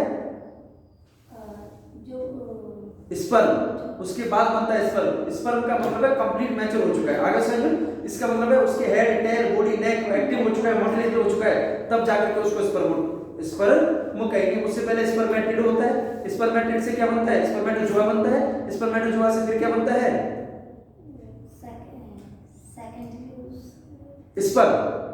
फिर बनेगा स्पर्म। स्पर्म डिपॉजिट हो गए। और जाके कन्वर्ट स्पर्म जो फीमेल के अंदर डिपॉजिट होता है वो स्पर्मेटोजोआ होता है। क्या होता है? स्पर्मेटोजोआ। फीमेल वेजाइना के अंदर जाकर के 2 to 6 आवर्स में, कितने में? 2 to 6 आवर तक फीमेल वेजाइना के अंदर ही रहता है और इसी प्रोसेस के दौरान क्या होता है उसके अंदर कैपेसिटेशन होता है। आगे समझ में? फिर 2 to 6 आवर्स के बाद में वो कन्वर्ट होता है किसके अंदर? स्पर्म के अंदर। आगे बस समझ में? इतना याद रख लेना। जैसे इसमें भी क्या रिलीज हो रहा है? सेकेंडरी oocyte रिलीज हो रहा है। सेकेंडरी oocyte कहां पर होगा? ये ओवुलेशन होगा। ओवुलेशन के बाद में इसको ओवेरियन फिब्री ऐसे वहां घूमती रहती है और इसको क्या कर लेती है? कैचअप कर लेती है। आगे बस समझ में? कैचअप कर लेगी जब सेकेंडरी oocyte को, तो सेकेंडरी oocyte कहां पहुंचेगा? फैलोपियन ट्यूब में पहुंचेगा। फैलोपियन ट्यूब के किस में पहुंचेगा? एम्पुलरी पार्ट में। किस में पहुंचेगा? एम्पुलरी पार्ट में। अब ये पहुंचेगा कैसे? देखिएगा सेकेंडरी oocyte के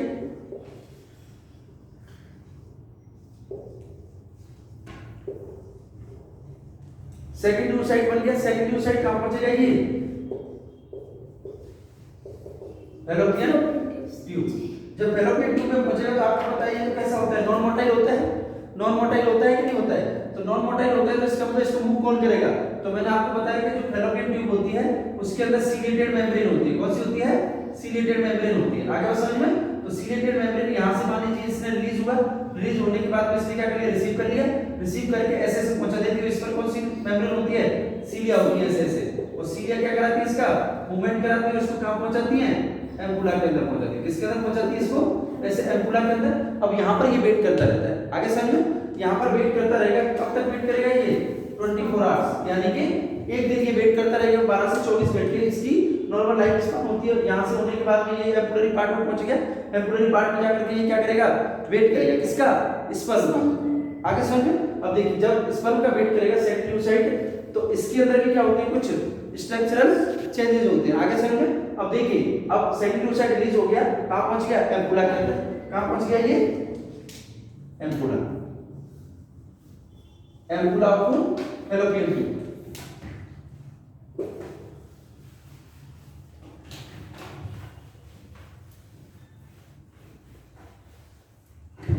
जब एम्पुला ऑफ फैलोपियन ट्यूब के अंदर पहुंचेगा तो देखिएगा दो चीजें होंगी। इफ फर्टिलाइजेशन,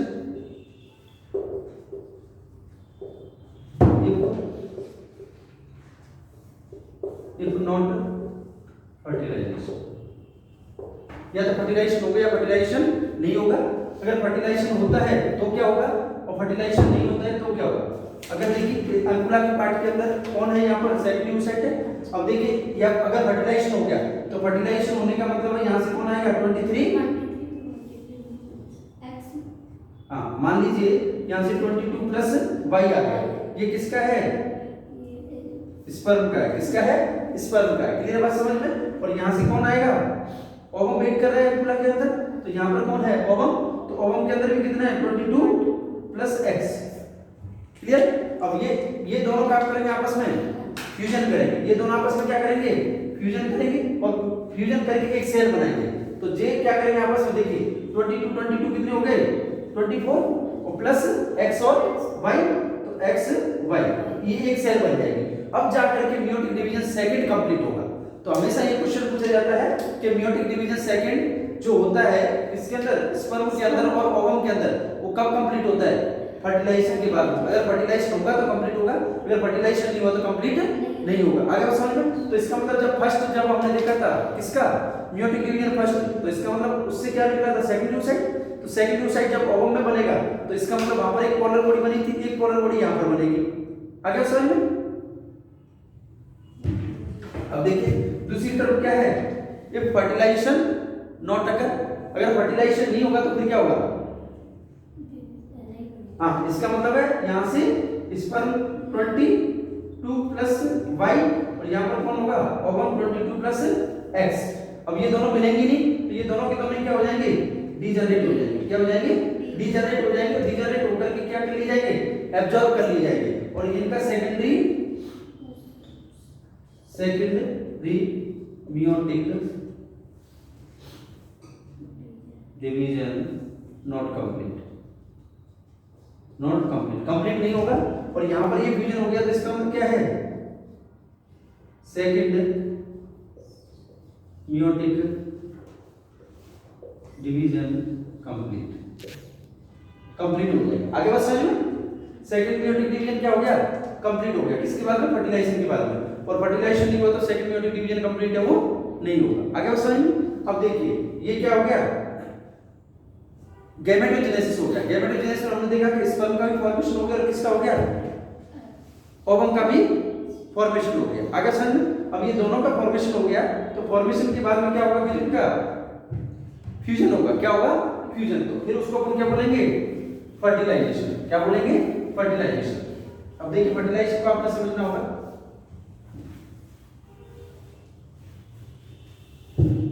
नेक्स्ट अपन बात करेंगे दैट इज द फर्टिलाइजेशन। किसकी बात करेंगे, फर्टिलाइजेशन की। जब फर्टिलाइजेशन में बात करेंगे तो देखिए यानी एक तरफ से कौन आएगा, स्पर्म, एक तरफ से कौन आएगा, ऐसे चलता हुआ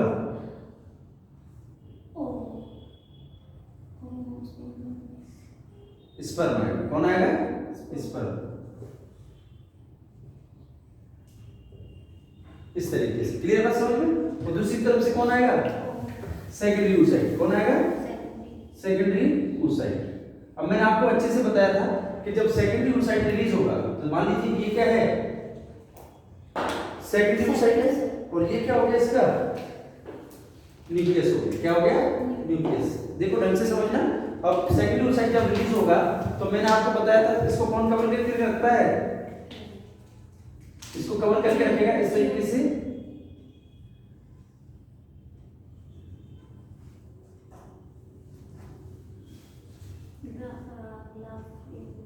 जोना पेनिसुला। कौन रखेगा, जोना पेनिसुला। और जोना पेनिसुला के बाद क्या होगा, ग्रेनुलोसा सेल्स होगी। कौन सी होगी, ग्रेनुलोसा सेल्स होगी। यस, इन ग्रेनुलोसा सेल्स को अपन क्या बोलते हैं, कोरोना रेडिएटर। क्या बोलते हैं, corona radiator. This is the zona pellucida. इसको क्या बोलते हैं, जो ओवम को कवर करके रखेगा, विटेलाइन मेम्ब्रेन। क्या बोलते हैं, विटेलाइन मेम्ब्रेन। और देख रहे हैं आपको यहाँ पर स्पेस होता है, मैंने बोला था फ्लूइड मेम्ब्रेन होती है, तो इसके बीच में क्या होता है, स्पेस होता है। उस स्पेस को अपन क्या बोलते हैं, इसको पेरीविटेलाइन स्पेस। क्या बोलते हैं, पेरीविटेलाइन स्पेस। अब देखिए यानी ये इस तरीके से क्या हुआ है, रिलीज हुआ है। अब ये कोरोना रेडिएटा क्या है, हमने देखा था कि जो ग्रेनुलोसा सेल्स है, फॉलिकल्स हैं, वो ओवम अकेला नहीं आता है, यानी सेकेंडरी oocyte अकेला नहीं आता है, अपने साथ में कुछ चीजों को लेके आता है। तो वो क्या करते हैं, इसको कंप्लीटली कवर करके रखते हैं। जब कवर करके रखेंगे तो एक तो क्या होगा, जोना पेनिसुला होगा, दूसरा क्या होगा, एक ओवम की खुद की लेयर होगी विटेलाइन मेम्ब्रेन, और इसके ऊपर जो फॉलिकल्स आते हैं वो फॉलिकल्स के अरेंजमेंट को क्या कहते हैं, हम कोरोना रेडिएटा कहते हैं। आगे समझ में। ये कोरोना रेडिएटा इस तरीके से प्रेजेंट रहेगा किसके अंदर, फेलोपियन ट्यूब के अंदर। कहां पर रहेगा, फेलोपियन ट्यूब के अंदर। और जब फेलोपियन ट्यूब के अंदर होगा तो मान लीजिए यहां से कौन आ रहा है, इसके पास में स्पर्म आ रहा है। तो मान लीजिए मैं अगर इसको थोड़ा सा बड़ा बनाता हूं तो इस तरीके से होगा,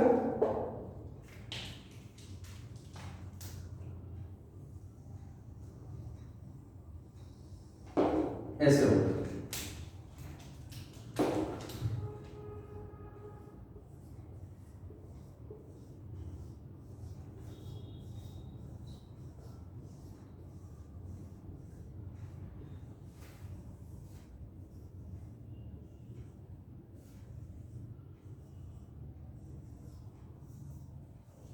इस तरीके से होगा। क्लियर बात, इस तरीके से।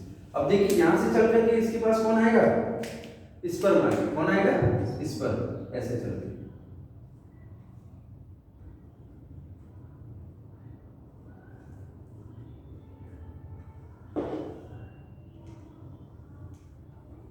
ये स्पर्म आएगा। कौन आएगा, स्पर्म। स्पर्म का ये हेड होगा, ये इसका नेक होगा, यहाँ पर माइटोकॉन्ड्रिया से रहेगी। क्लियर है बात समझ में। अब देखिए जैसे ही इसके पास पहुंचेगा तो एक तो पहुंचेगा नहीं, और भी पहुंचेगा बहुत सारे स्पर्म। मान लीजिए एक स्पर्म यहाँ से पहुंच गया,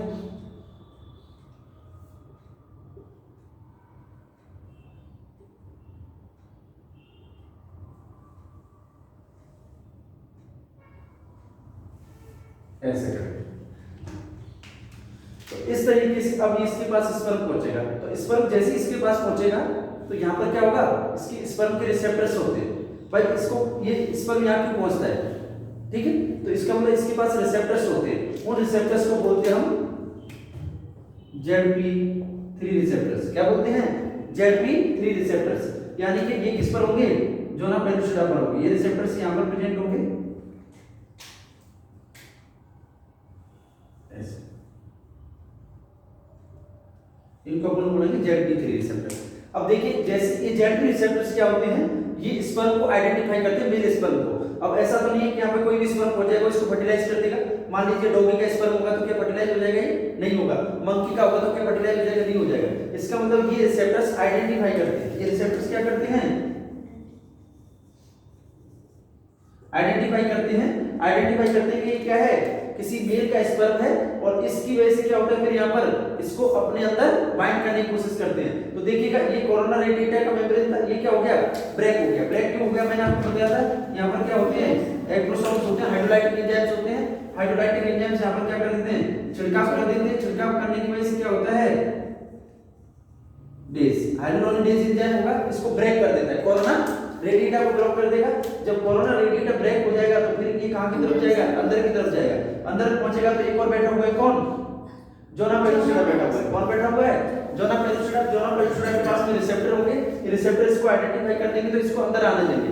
जब ये अंदर आएगा तो ये ऐसे करता हुआ ब्रेक होता हुआ आ जाएगा, तो यहाँ आते आते इसका ये हेड क्या हो जाएगा? कंप्लीटली ब्रेक हो जाएगा। मान लीजिए ऐसे हो जाएगा हेड, ऐसे ऐसे। अब ये क्या हो गया? यहाँ से ब्रेक हो गया। ब्रेक हो गया तो यहाँ से कौन चला जाएगा? इसका ये न्यूक्लियस चला जाएगा। आगे समझ में? तो ये न्यूक्लियस का मतलब है यहाँ से मेम्ब्रेन जो मेल की स्पर्म है, प्रोन्यूक्लियस है, वो इसके अंदर क्या कर जाएगा? एंट्री कर जाएगा ऐसे। आगे समझ में? अब देखिएगा जब इसके अंदर न्यूक्लियस क्या कर गया? एंट्री कर गया। तो एंट्री कर गया तो इसका मतलब अब बताओ ये दूसरे जो स्पर्म है क्या इसके पास एंट्री करेंगे? क्या नहीं करेंगे। क्यों नहीं करेंगे? हाँ, एक न्यूक्लियस कोई करता है, बाकी का क्या करता है फिर ये पॉलीमिक स्पर्मिया को ब्लॉक करता है। क्या करेगा फिर ये? जैसे मान लीजिए ये एंट्री कर गया, एंट्री करने के बाद में यहाँ पर एक कंडीशन आएगी दैट इज दी पॉलीस्पर्मिया ब्लॉक, ठीक है ना? पॉलीस्पर्मिया ब्लॉक मतलब पॉली मतलब बहुत सारे स्पर्म इसको क्या नहीं कर सकते? एंट्री नहीं कर सकते। एक नहीं एंट्री कर दी, एक ने एंट्री करने के बाद में ये क्या हो जाता है? एकदम ब्लॉक हो जाता है। तो जो पॉलीस्पर्मिया ब्लॉक है कितने टाइप्स का होगा? 2 टाइप्स का होगा। कितने टाइप्स का होगा? 2 टाइप्स का होगा। एक होगा फास्ट ब्लॉक, एक होगा स्लो ब्लॉक। एक होगा फास्ट ब्लॉक, एक होगा स्लो ब्लॉक। देखो फास्ट ब्लॉक के अंदर क्या होता है, यानी कि ये जो जोना पेलुसिडा की लेयर है, किसकी लेयर है? जोना पेलुसिडा की लेयर है, ये वाली, ये फ्लूइड की लेयर है। तो ये कैसी हो जाती है? डीपोलराइज हो जाती है। तो फास्ट ब्लॉक के अंदर क्या होता है? Depolarisation of zona pellucida. आगे से अब पोलराइज्ड थी, पोलराइज्ड तो के अंदर तो क्या है? चीजें एंट्री कर जाती है, लेकिन डीपोलराइज हो गया तो इसका मतलब क्या है? ये एंट्री नहीं कर जाता है। तो इसको डीपोलराइज होता है, जोना पेलुसिडा कहते हैं। इसी को बोलते हैं जोना ब्लॉक। क्या बोलते हैं? जोना ब्लॉक, या इसी को बोलते हैं जोना हैचिंग। जोना हैचिंग बोलते हैं। आगे समझ में? ये जोना हैचिंग हो गई। देखिए ये इसको हमने किस में रखा है? फास्ट ब्लॉक में, क्योंकि जैसे ही एंट्री किया तुरंत ही डीपोलराइज हो गई। डीपोलराइज हो गई तो इसका मतलब क्या हो गया? जोना ब्लॉक हो गया। अब इसके अंदर ये इस पर पहुंचेगा इतने में, ये एंट्री देगी क्या? नहीं देगी। क्यों होता है ये डीपोलराइजेशन?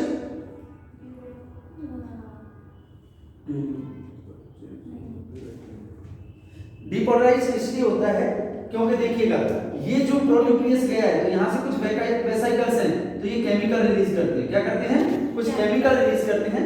ये केमिकल्स को आइडेंटिफाई कर लेती है कौन? Zona pellucida.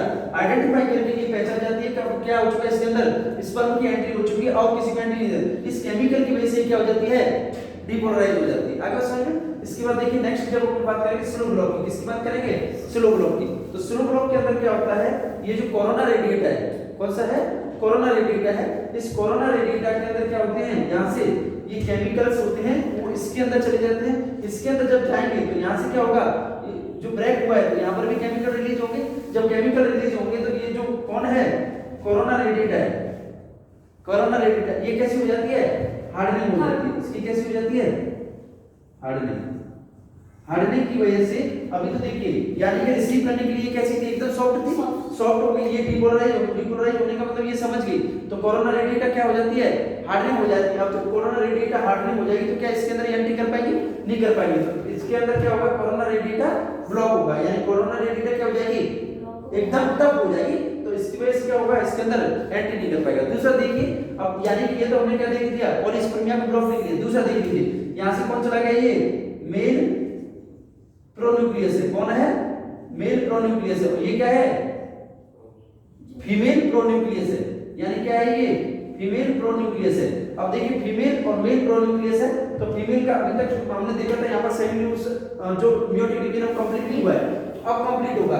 जब कंप्लीट होगा तो इसमें से दो सेल बनेंगे कि नहीं बनेंगे, जब दो सेल बनेंगे तो एक सेल इधर बन जाएगी, एक सेल इधर बन जाएगी, तो इस ये सेल बनेगी, इसको ये क्या हो जाएगी, फिर अपने आप में डेस्ट हो जाएगी, और एक सेल कैसी हो जाएगी, बड़ी हो जाएगी। इस बड़ी वाली सेल को अपन बोलेंगे फीमेल प्रोन्यूक्लियस, बोलेंगे कि नहीं बोलेंगे, और ये वाली जो होती है ये सेल इस तरीके से रह जाती है, तो ये दोनों आपस में क्या हो जाते हैं, ये 22x होगा, और ये क्या होगा 22x या फिर y हो सकता है, ये दोनों आपस में क्या हो जाते हैं, फ्यूज हो जाते हैं। जब ये फ्यूज हो जाते हैं तो इसका मतलब क्या हो गया, इनके अंदर एक सेल बन गया। अब जब ये दोनों फ्यूज होकर एक सेल बन गई तो यहाँ पर क्या बन गया, फिर 22xy बना कि नहीं बना, इस सेल को बोलेंगे अपन जाइगोट, और ये जो सेल निकला है 22x, इसको बोलेंगे सेकंड पोलर बॉडी, क्या बोलते हैं, सेकंड पोलर बॉडी, और ये सेकंड पोलर बॉडी बना है, तो अभी कंप्लीट हुआ है, that is the second meiotic division. Second meiotic division यहां जाकर कंप्लीट होगा, बाद में इस पोलर बॉडी को क्या कर लिया जाता है, एब्जॉर्ब कर लिया जाता है, डिस्ट्रॉय कर दिया जाता है, और एक बन जाता है, दैट इज दी जाइगोट। इस जाइगोट बनने की कंडीशन को अपन क्या कहते हैं, फर्टिलाइजेशन, क्या कहते हैं, फर्टिलाइजेशन। समझ आया, आगे देखिए। अब मैं एक बार और बता देता हूं आपको कि यानी कि हमने सबसे पहले पढ़ा था गैमेटोजेनेसिस। जब गैमेटोजेनेसिस की हमने बात करी तो 2 टाइप का होगा, एक मेल के अंदर होगा, एक फीमेल के अंदर होगा। फीमेल के अंदर होगा तो इसमें क्या होगा, oogenesis, यानी ओवम का फॉर्मेशन होगा। मेल के अंदर होगा तो उसको होगा स्पर्मेटोजेनेसिस, उसको हमने बोला स्पर्मेटोजेनेसिस यानी स्पर्म का फॉर्मेशन। अब देखिए दोनों को कंबाइन करके गैमेटोजेनेसिस, क्योंकि गैमीट बन रहे हैं, और मेल गैमीट्स और फीमेल गैमीट्स बन रहे हैं। उसके बाद हमने देखा कि किस तरीके से स्पर्मेटोजेनेसिस होता है। स्पर्मेटोजेनेसिस की जब हमने बात करी थी तो ये कब होता है, आफ्टर बर्थ होता है, प्यूबर्टी के टाइम पर। तो स्पर्मेटोगोनिया होती है, स्पर्मेटोगोनिया के अंदर क्या होता है, माइटोटिक सेल डिवीजन होता है। जब माइटोटिक सेल डिवीजन होता है तो क्या बन जाते हैं, ये प्राइमरी स्पर्मेटोसाइट बनते हैं। प्राइमरी स्पर्मेटोसाइट के अंदर क्या हो जाता है, फिर म्योटिक डिवीजन है वो कब स्टार्ट हो जाता है। म्योटिक डिवीजन स्टार्ट तो हो जाता है, लेकिन वो म्योटिक डिवीजन फर्स्ट है, अरेस्ट रहता है किसके अंदर, प्रोफेज के अंदर। और कितने दिन तक अरेस्ट रहता है, 16 दिन, 16 दिन तक। आगे समझ में, तो 16 दिन तक अरेस्ट रहेगा। आगे समझ, अरेस्ट होने के बाद में फिर 16 दिन के बाद में क्या करेगा, म्योटिक डिवीजन फर्स्ट को कंप्लीट करेगा, और ये क्या बनाएगा, सेकेंडरी स्पर्मेटोसाइट। क्या बनाएगा, सेकेंडरी स्पर्मेटोसाइट। सेकेंडरी स्पर्मेटोसाइट के अंदर क्या होगा, सेकंड म्योटिक डिवीजन होगा। सेकंड म्योटिक डिवीजन होगा उसके अंदर तो फिर क्या बनेंगे, स्पर्मेटोजोआ बनेगा। क्या बनेगा, स्पर्मेटोजोआ। अभी तक सेकंड म्योटिक डिवीजन कंप्लीट नहीं हुआ है, लेकिन क्या बन गया, स्पर्मेटोजोआ बन गया। और इस तरीके से क्या बन जाते हैं, स्पर्मेटिड्स बन जाते हैं बहुत सारे। और स्पर्मेटिड्स किसके अंदर डिपॉजिट होते हैं, एपिडर्मिस के अंदर। वहां पर उनका क्या होता है, मैच्योरेशन होता है, उनकी नॉर्मल मॉर्फोलॉजी होती है। अगर सर उनकी साइज और शेप में चेंजेस होते हैं, उसी मैच्योरेशन को अपन क्या कहते हैं, स्पर्मियोजेनेसिस कहते हैं। क्या कहते हैं, स्पर्मियोजेनेसिस। उसके बाद में जब मेल एक्साइटमेंट होगा तो एक्साइटमेंट के बाद में एपिडर्मिस से कहां जाते हैं, वो वास डिफरेंस से। वास डिफरेंस से कहां आएंगे, मेल पेनिस के अंदर। मेल पेनिस से क्या हो जाएंगे, डिपॉजिट हो जाएंगे किसके अंदर, फीमेल वेजिना के अंदर। वेजिना के अंदर 2 to 6 आवर्स रहते हैं, और वहां पर क्या होते हैं, उनके हेड के अंदर कुछ चेंजेस होता है, अपने आप को मोटाइल बनाते हैं। अभी तक इस पर मोटाइल नहीं थे। जब फीमेल के वेजिना के अंदर डिपॉजिट होंगे, उनके अंदर कैपेसिटेशन की प्रोसेस होती है। डिपॉजिट होने के बाद में वो अपना क्या करते हैं, मोटिलिटी को प्रोवाइड करते हैं, फिर फास्ट भागते हैं किसकी तरफ, ओवम की तरफ। ओवम की तरफ जब भागेंगे तो फिर वहां पर कौन, ओवम भी वेट कर रहा होगा, यानी स्पर्म। तो वो देखिए अब स्पर्म कैसे वेट कर रहा होगा, तो इतना हमने क्या किसके अंदर पढ़ा था, स्पर्मेटोजेनेसिस के अंदर। इसके बाद नेक्स्ट अपन पढ़ेंगे किसके, oogenesis में। oogenesis के अंदर 20 वीक्स पर ही क्या हो जाते हैं, oogonia होते हैं। वो 20 मिलियन तक, 7 मिलियन तो मिनिमम होते हैं, इतने क्या बन जाते हैं, हाँ oogonia के अंदर अब बर्थ हो गया। बर्थ के बाद में कितने, 2 मिलियन रह जाएंगे। कितने रह जाएंगे, 2 मिलियन। 2 मिलियन जब बर्थ तक रहेंगे तो इसका मतलब क्या है, वो अरेस्ट रहेंगे, यानी बर्थ के टाइम पर जितने बनने थे कोकोनिया से वो सारे के सारे प्राइमरी स्पर्मेटोसाइट बन जाते हैं। अब किसी भी तरीके का माइटोटिक सेल डिवीजन नहीं होगा बर्थ के बाद में, सिर्फ क्या होगा मियोटिक डिवीजन होगा। मियोटिक डिवीजन होगा बर्थ से लेकर के प्यूबर्टी तक, और वो अरेस्ट रहेगा किसके अंदर, प्रोफेज के अंदर। आगे सर जैसे प्यूबर्टी होगा उसके अंदर कौन सा होता है, मियोटिक डिवीजन कंप्लीट होता है फर्स्ट वाला, और वो किसके अंदर आ जाते हैं, डिक्टोटील के अंदर। प्रोफेज कंप्लीट होकर के डिक्टोटील फेज के अंदर आ जाते हैं, और वहां से फिर क्या बनाते हैं, वो सेकेंडरी oocyte बनाते हैं। क्या बनाते हैं, सेकेंडरी oocyte। सेकेंडरी oocyte के अंदर फिर क्या होगा, सेकेंडरी मियोटिक डिवीजन स्टार्ट हो जाएगा। वो हो जाएगा तो सेकेंडरी oocyte क्या होता है, रिलीज होता है, इसको बोलते हैं ओवुलेशन, बाहर आने का। अब देखिए जो ओवुलेशन होता है उसको हम थोड़ा सा समझ लेंगे, यानी कि क्या बन रहा है, oogenesis हो रहा है और कब फॉर्मेशन होता है। तो देखिए जो फॉलिकल्स होता है उस फॉलिकल का साइज हो जाता है 20 mm। कितना हो जाता है, 20 mm। ये तो याद रखना, पूछा जा सकता है कि जो ओवुलेशन का फॉलिकल होता है जिसको फिर क्या बोलते हैं, मैच्योर फॉलिकल्स। क्या बोलते हैं, मैच्योर फॉलिकल्स, जिससे क्या निकलेगा, सेकेंडरी oocyte निकलेगा। आगे सर में उसका साइज कितना होता है, 20 mm होता है। कितना होता है, 20 mm। दूसरा देखिए इसके अंदर प्रेशर कितना होता है जिसकी वजह से फटता है, 15 mmHg। कितना होता है, 15 mmHg, यानी 15 mmHg का प्रेशर होगा, 20 mm इसका साइज होगा। उसके बाद में यहाँ पर क्या निकल जाता है, इस तरीके का एक उभार निकलता है, कॉनिकल साइड का एक उभार निकलता है। वो एंट्रम यहाँ पर क्या था, एंट्रम था कि नहीं था, इसका अरेंजमेंट है। तो यहाँ से क्या हो जाता है, रप्चर हो जाता है। रप्चर होते ही यहाँ पे जो सेकेंडरी oocyte बन रहा था वो फ्री फ्लो करने लगता है। फ्री फ्लो करते करते यहाँ से क्या हो जाता है, आउट हो जाता है। जब आउट हो गया तो इसी आउट को अपन क्या कहते हैं, ओवुलेशन कहते हैं। और इसके बाद में ये जो फटी हुई स्ट्रक्चर थी जहाँ से ये सेकेंडरी oocyte निकला है वो किसके द्वारा, प्लाज्मा मेम्ब्रेन के द्वारा कवर कर ली जाती है। प्लाज्मा मेम्ब्रेन के द्वारा क्या कर लिया जाएगा, कवर कर लिया जाएगा। और कवर करके जो रिमेनिंग पार्ट है उसको क्या बोलेंगे अपन, कार्पस लूटियम बोलेंगे। क्या बोलेंगे, कार्पस लूटियम बोलेंगे। और कार्पस लूटियम कंटिन्यूअसली किसका सीक्रेशन करेगी, प्रोजेस्टेरोन का। किसका करेगी, प्रोजेस्टेरोन। प्रोजेस्टेरोन को किसके पास पहुंचेगा, यूट्रस के अंदर, यूट्रस के एंडोमेट्रियम पर, और एंडोमेट्रियम को क्या करेगा, एकदम रिलीज करता रहेगा। अब ये जो रिलीज होता है प्रोजेस्टेरोन का वो कितने दिन तक होता है, 7 डेज तक। कितने दिन तक होता है, 7 डेज तक। आगे सर 7 डेज पर इसका मैक्सिमम प्रोजेस्टेरोन का सीक्रेशन हो जाएगा और मैक्सिमम एंडोमेट्रियम वो रेडी हो जाएगा। आगे सर लेकिन ईस्ट्रोजन का जो लेवल बढ़ता है वो कब बढ़ता है, 14 डे पर। यानी कि जब क्या होगा, FSH और LH का लेवल बढ़ेगा। FSH और LH का लेवल का मतलब है, देखिए जब किसकी बात करेंगे अपन, LH की, तो LH का लेवल है ओवुलेशन से 24 to 36 प्रायर इंक्रीज होता है। आगे समझ याद रखना, यानी 24 से 36 आवर्स यानी 24 से 36 घंटे पहले ओवुलेशन से क्या होगा, LH का लेवल बढ़ेगा। और इसके बाद LH का लेवल बढ़ने के बाद में 12 से 24 घंटे के अंदर क्या हो जाता है, ओवुलेशन हो जाता है। 12 से 24 आवर्स, 12 to 24 आवर्स के अंदर क्या हो जाएगा, ओवुलेशन की प्रोसेस है वो कंप्लीट हो जाएगा। क्लियर है समझ में। अब देखिएगा कि कंप्लीट होने के बाद में यहां से कार्पस लूटियम बन गया, यहां से कौन आ गया, सेकेंडरी oocyte। oocyte कहां पहुंचा, फेलोपियन ट्यूब में। फेलोपियन ट्यूब में वहां वेट करेगा और इधर से क्या होगा, उसी टाइम पर इंटरकोर्स होगा। इंटरकोर्स के बाद में क्या होगा, वेजाइना के अंदर स्पर्म डिपॉजिट कर दी जाएंगे। स्पर्म किसके पास पहुंचेंगे, ट्रैवल करते हुए एम्पुला में। एम्पुला साइट होती है फर्टिलाइजेशन की, इसकी फर्टिलाइजेशन की। तो वहां पर क्या होगा, फिर दोनों में फर्टिलाइजेशन होगा इस तरीके से। यहां से क्या करेगा, ये कोरोना रेडिएटा को हटा देगा। कोरोना रेडिएटा के बाद में कौन होंगे, ZP3 रिसेप्टर्स होंगे, वो आइडेंटिफाई करके उसको एंट्री देंगे। जैसे ही एंट्री देंगे जोना पेनिसुला कैसे हो जाएगी, डीपोलराइज हो जाएगी।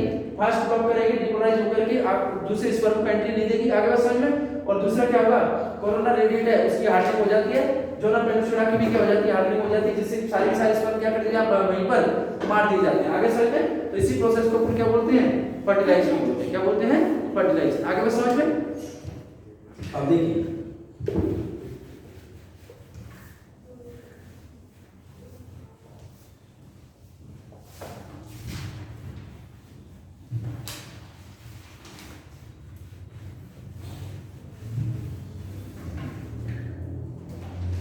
फर्टिलाइजेशन होने के बाद में अपन देखेंगे दैट इज द इम्प्लांटेशन। किसको देखेंगे, इम्प्लांटेशन।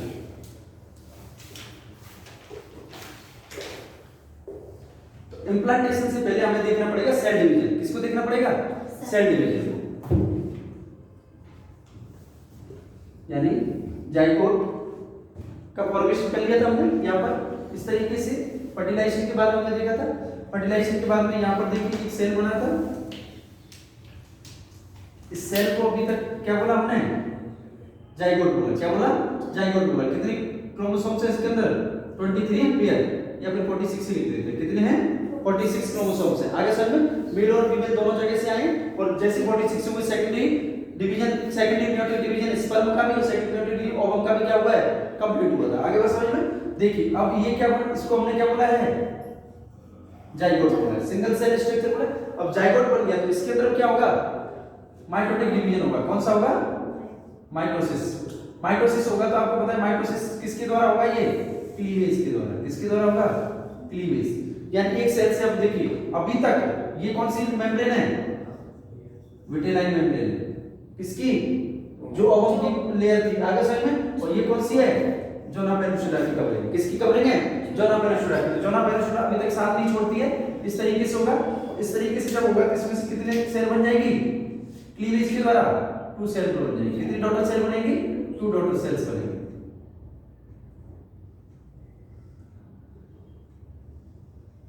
बन गए 2 टोटल सेल। एक सेल इधर होगा, एक सेल इधर होगा, ठीक है ना। और ये कितनी टाइम में बनती है, ये भी याद रखना, 30 आवर्स आफ्टर फर्टिलाइजेशन।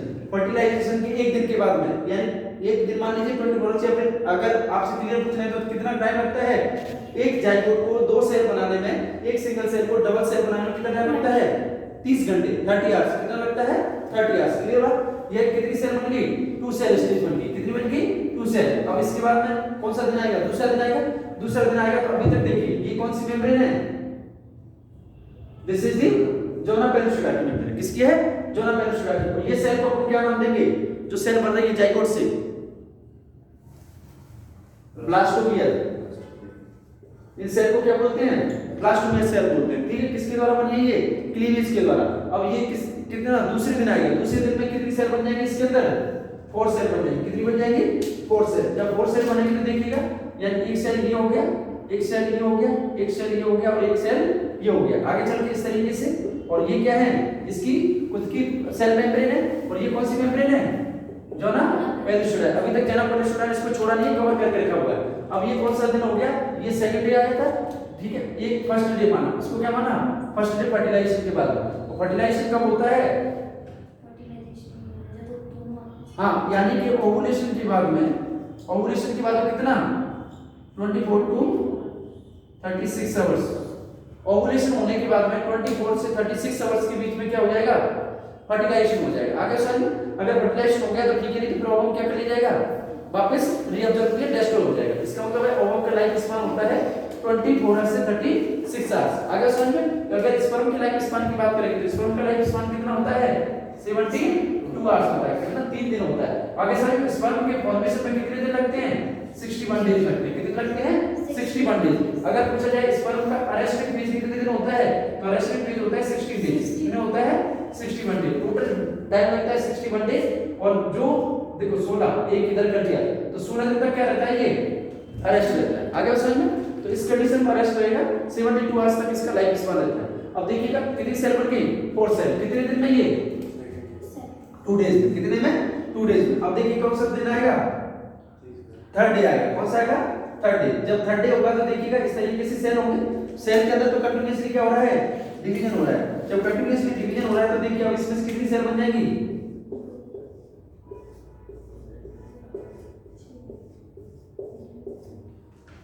4 से कितनी बनेगी, 8 सेल। 8 to 16 सेल बन जाएंगी। कितनी बन जाएंगी, 8 से 16 सेल। अभी तक 8 से 16 सेल बन गई है। और इस कौन से डे हो गया, अब 3rd डे के बाद में 4th डे आएगा। कौन सा आएगा, 4th डे। तो 8 से 16 स्टेज होगा और इस कौन सा डे होगा, 4th डे। तो इसको अपन क्या बोलेंगे, मोरुला। क्या बोलते हैं, मोरुला। आगे बात समझ में। अब मोरुला बनने के बाद में ये किसके अंदर एंट्री करेगा, यूट्राइन कैविटी के अंदर। तो ये कई बार पूछा जाता है कि जाइगोट की कौन सी स्टेज होती है जो यूट्राइन कैविटी के अंदर एंट्री करती है। तो 4th to 5th डे पर ये क्या करेगा, मोरुला। क्या करेगा, मोरुला। मोरुला अब 16 से कितनी सेल हो जाएगी, 32 सेल। किसकी, ब्लास्टोमियर सेल होगी। कौन सी सेल होगी, ब्लास्टोमियर। क्योंकि इस सेल के डिवीजन को हमने क्या नाम दिया है, ब्लास्टोमियर बोला है। बोला है कि बोला है। और आगे चल के जो क्या होता है, 8 से 16 सेल स्टेज होगी, इसको हमने क्या बोला, मोरुला बोला। मोरुला के बाद में ये किसमें 16 से 32 सेल स्टेज होगा। किसके अंदर यूट्राइन एंट्री करेगा, ये यूट्रस के अंदर। किसके अंदर एंट्री करेगा? यूट्रस के अंदर। करेगा कि नहीं करेगा? अब देखिए यूट्रस के अंदर जब एंट्री करेगा तो यहाँ पर यूट्रस क्या कर रहा है? अपने आप को रेडी कर रहा है। क्या कर रहा है? रेडी कर रहा है। जब रेडी करेगा तो देखिए एंडोमेट्रियम कंटीन्यूअसली क्या कर रही है? ग्रो कर रही है। एंडोमेट्रियम क्या कर रहा है? कंटीन्यूअसली ग्रो कर रहा है। कंटीन्यूअसली क्या कर रहा है? ग्रो कर रहा है। जब कंटीन्यूअसली ग्रो कर रहा है तो देखिएगा इसके अंदर क्या होगा? फिर इम्प्लांटेशन होगा। अब देखिए ये यूट्राइन कैविटी के अंदर क्या कर चुका है? एंट्री। जब यूट्राइन कैविटी के अंदर ये देखो चलता कहां से आ रहा है? ये फेलोपियन ट्यूब से आ रहा है कि नहीं आ रहा है? तो इसका मतलब ये यहाँ पर क्या करेगा? एंट्री करेगा। जब एंट्री करेगा तो इसका मतलब क्या होगा? इसका फिर इम्प्लांटेशन की प्रोसेस स्टार्ट हो जाएगी। जब इम्प्लांटेशन की प्रोसेस होगी तो मोस्ट ऑफ होता है कहां पर? Upper part of the body, posterior में। Posterior upper part of the body ऐसे बोल सकते हैं। तो मोस्ट कॉमन साइट किस क्या होती है इम्प्लांटेशन की? Posterior upper part of uterine body. Uterine body clear?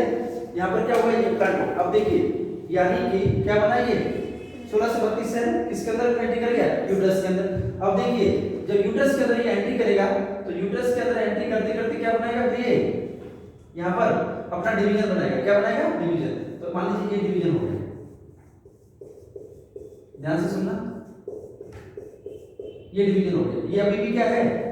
जोना पेरुशिडा है। जोना पेरुशिडा किसके अंदर पहुंचा? लेकर के अब इसके अंदर पहुंच गया। आगे समझो। अब क्या होगा इसके अंदर? देखिएगा जैसे ही ये 6-7 डे में आएगा तो 6 से 7 डेज के अंदर इसके अंदर कई सारे चेंजेस मिलेंगे। देखिए क्या चेंजेस मिलेंगे?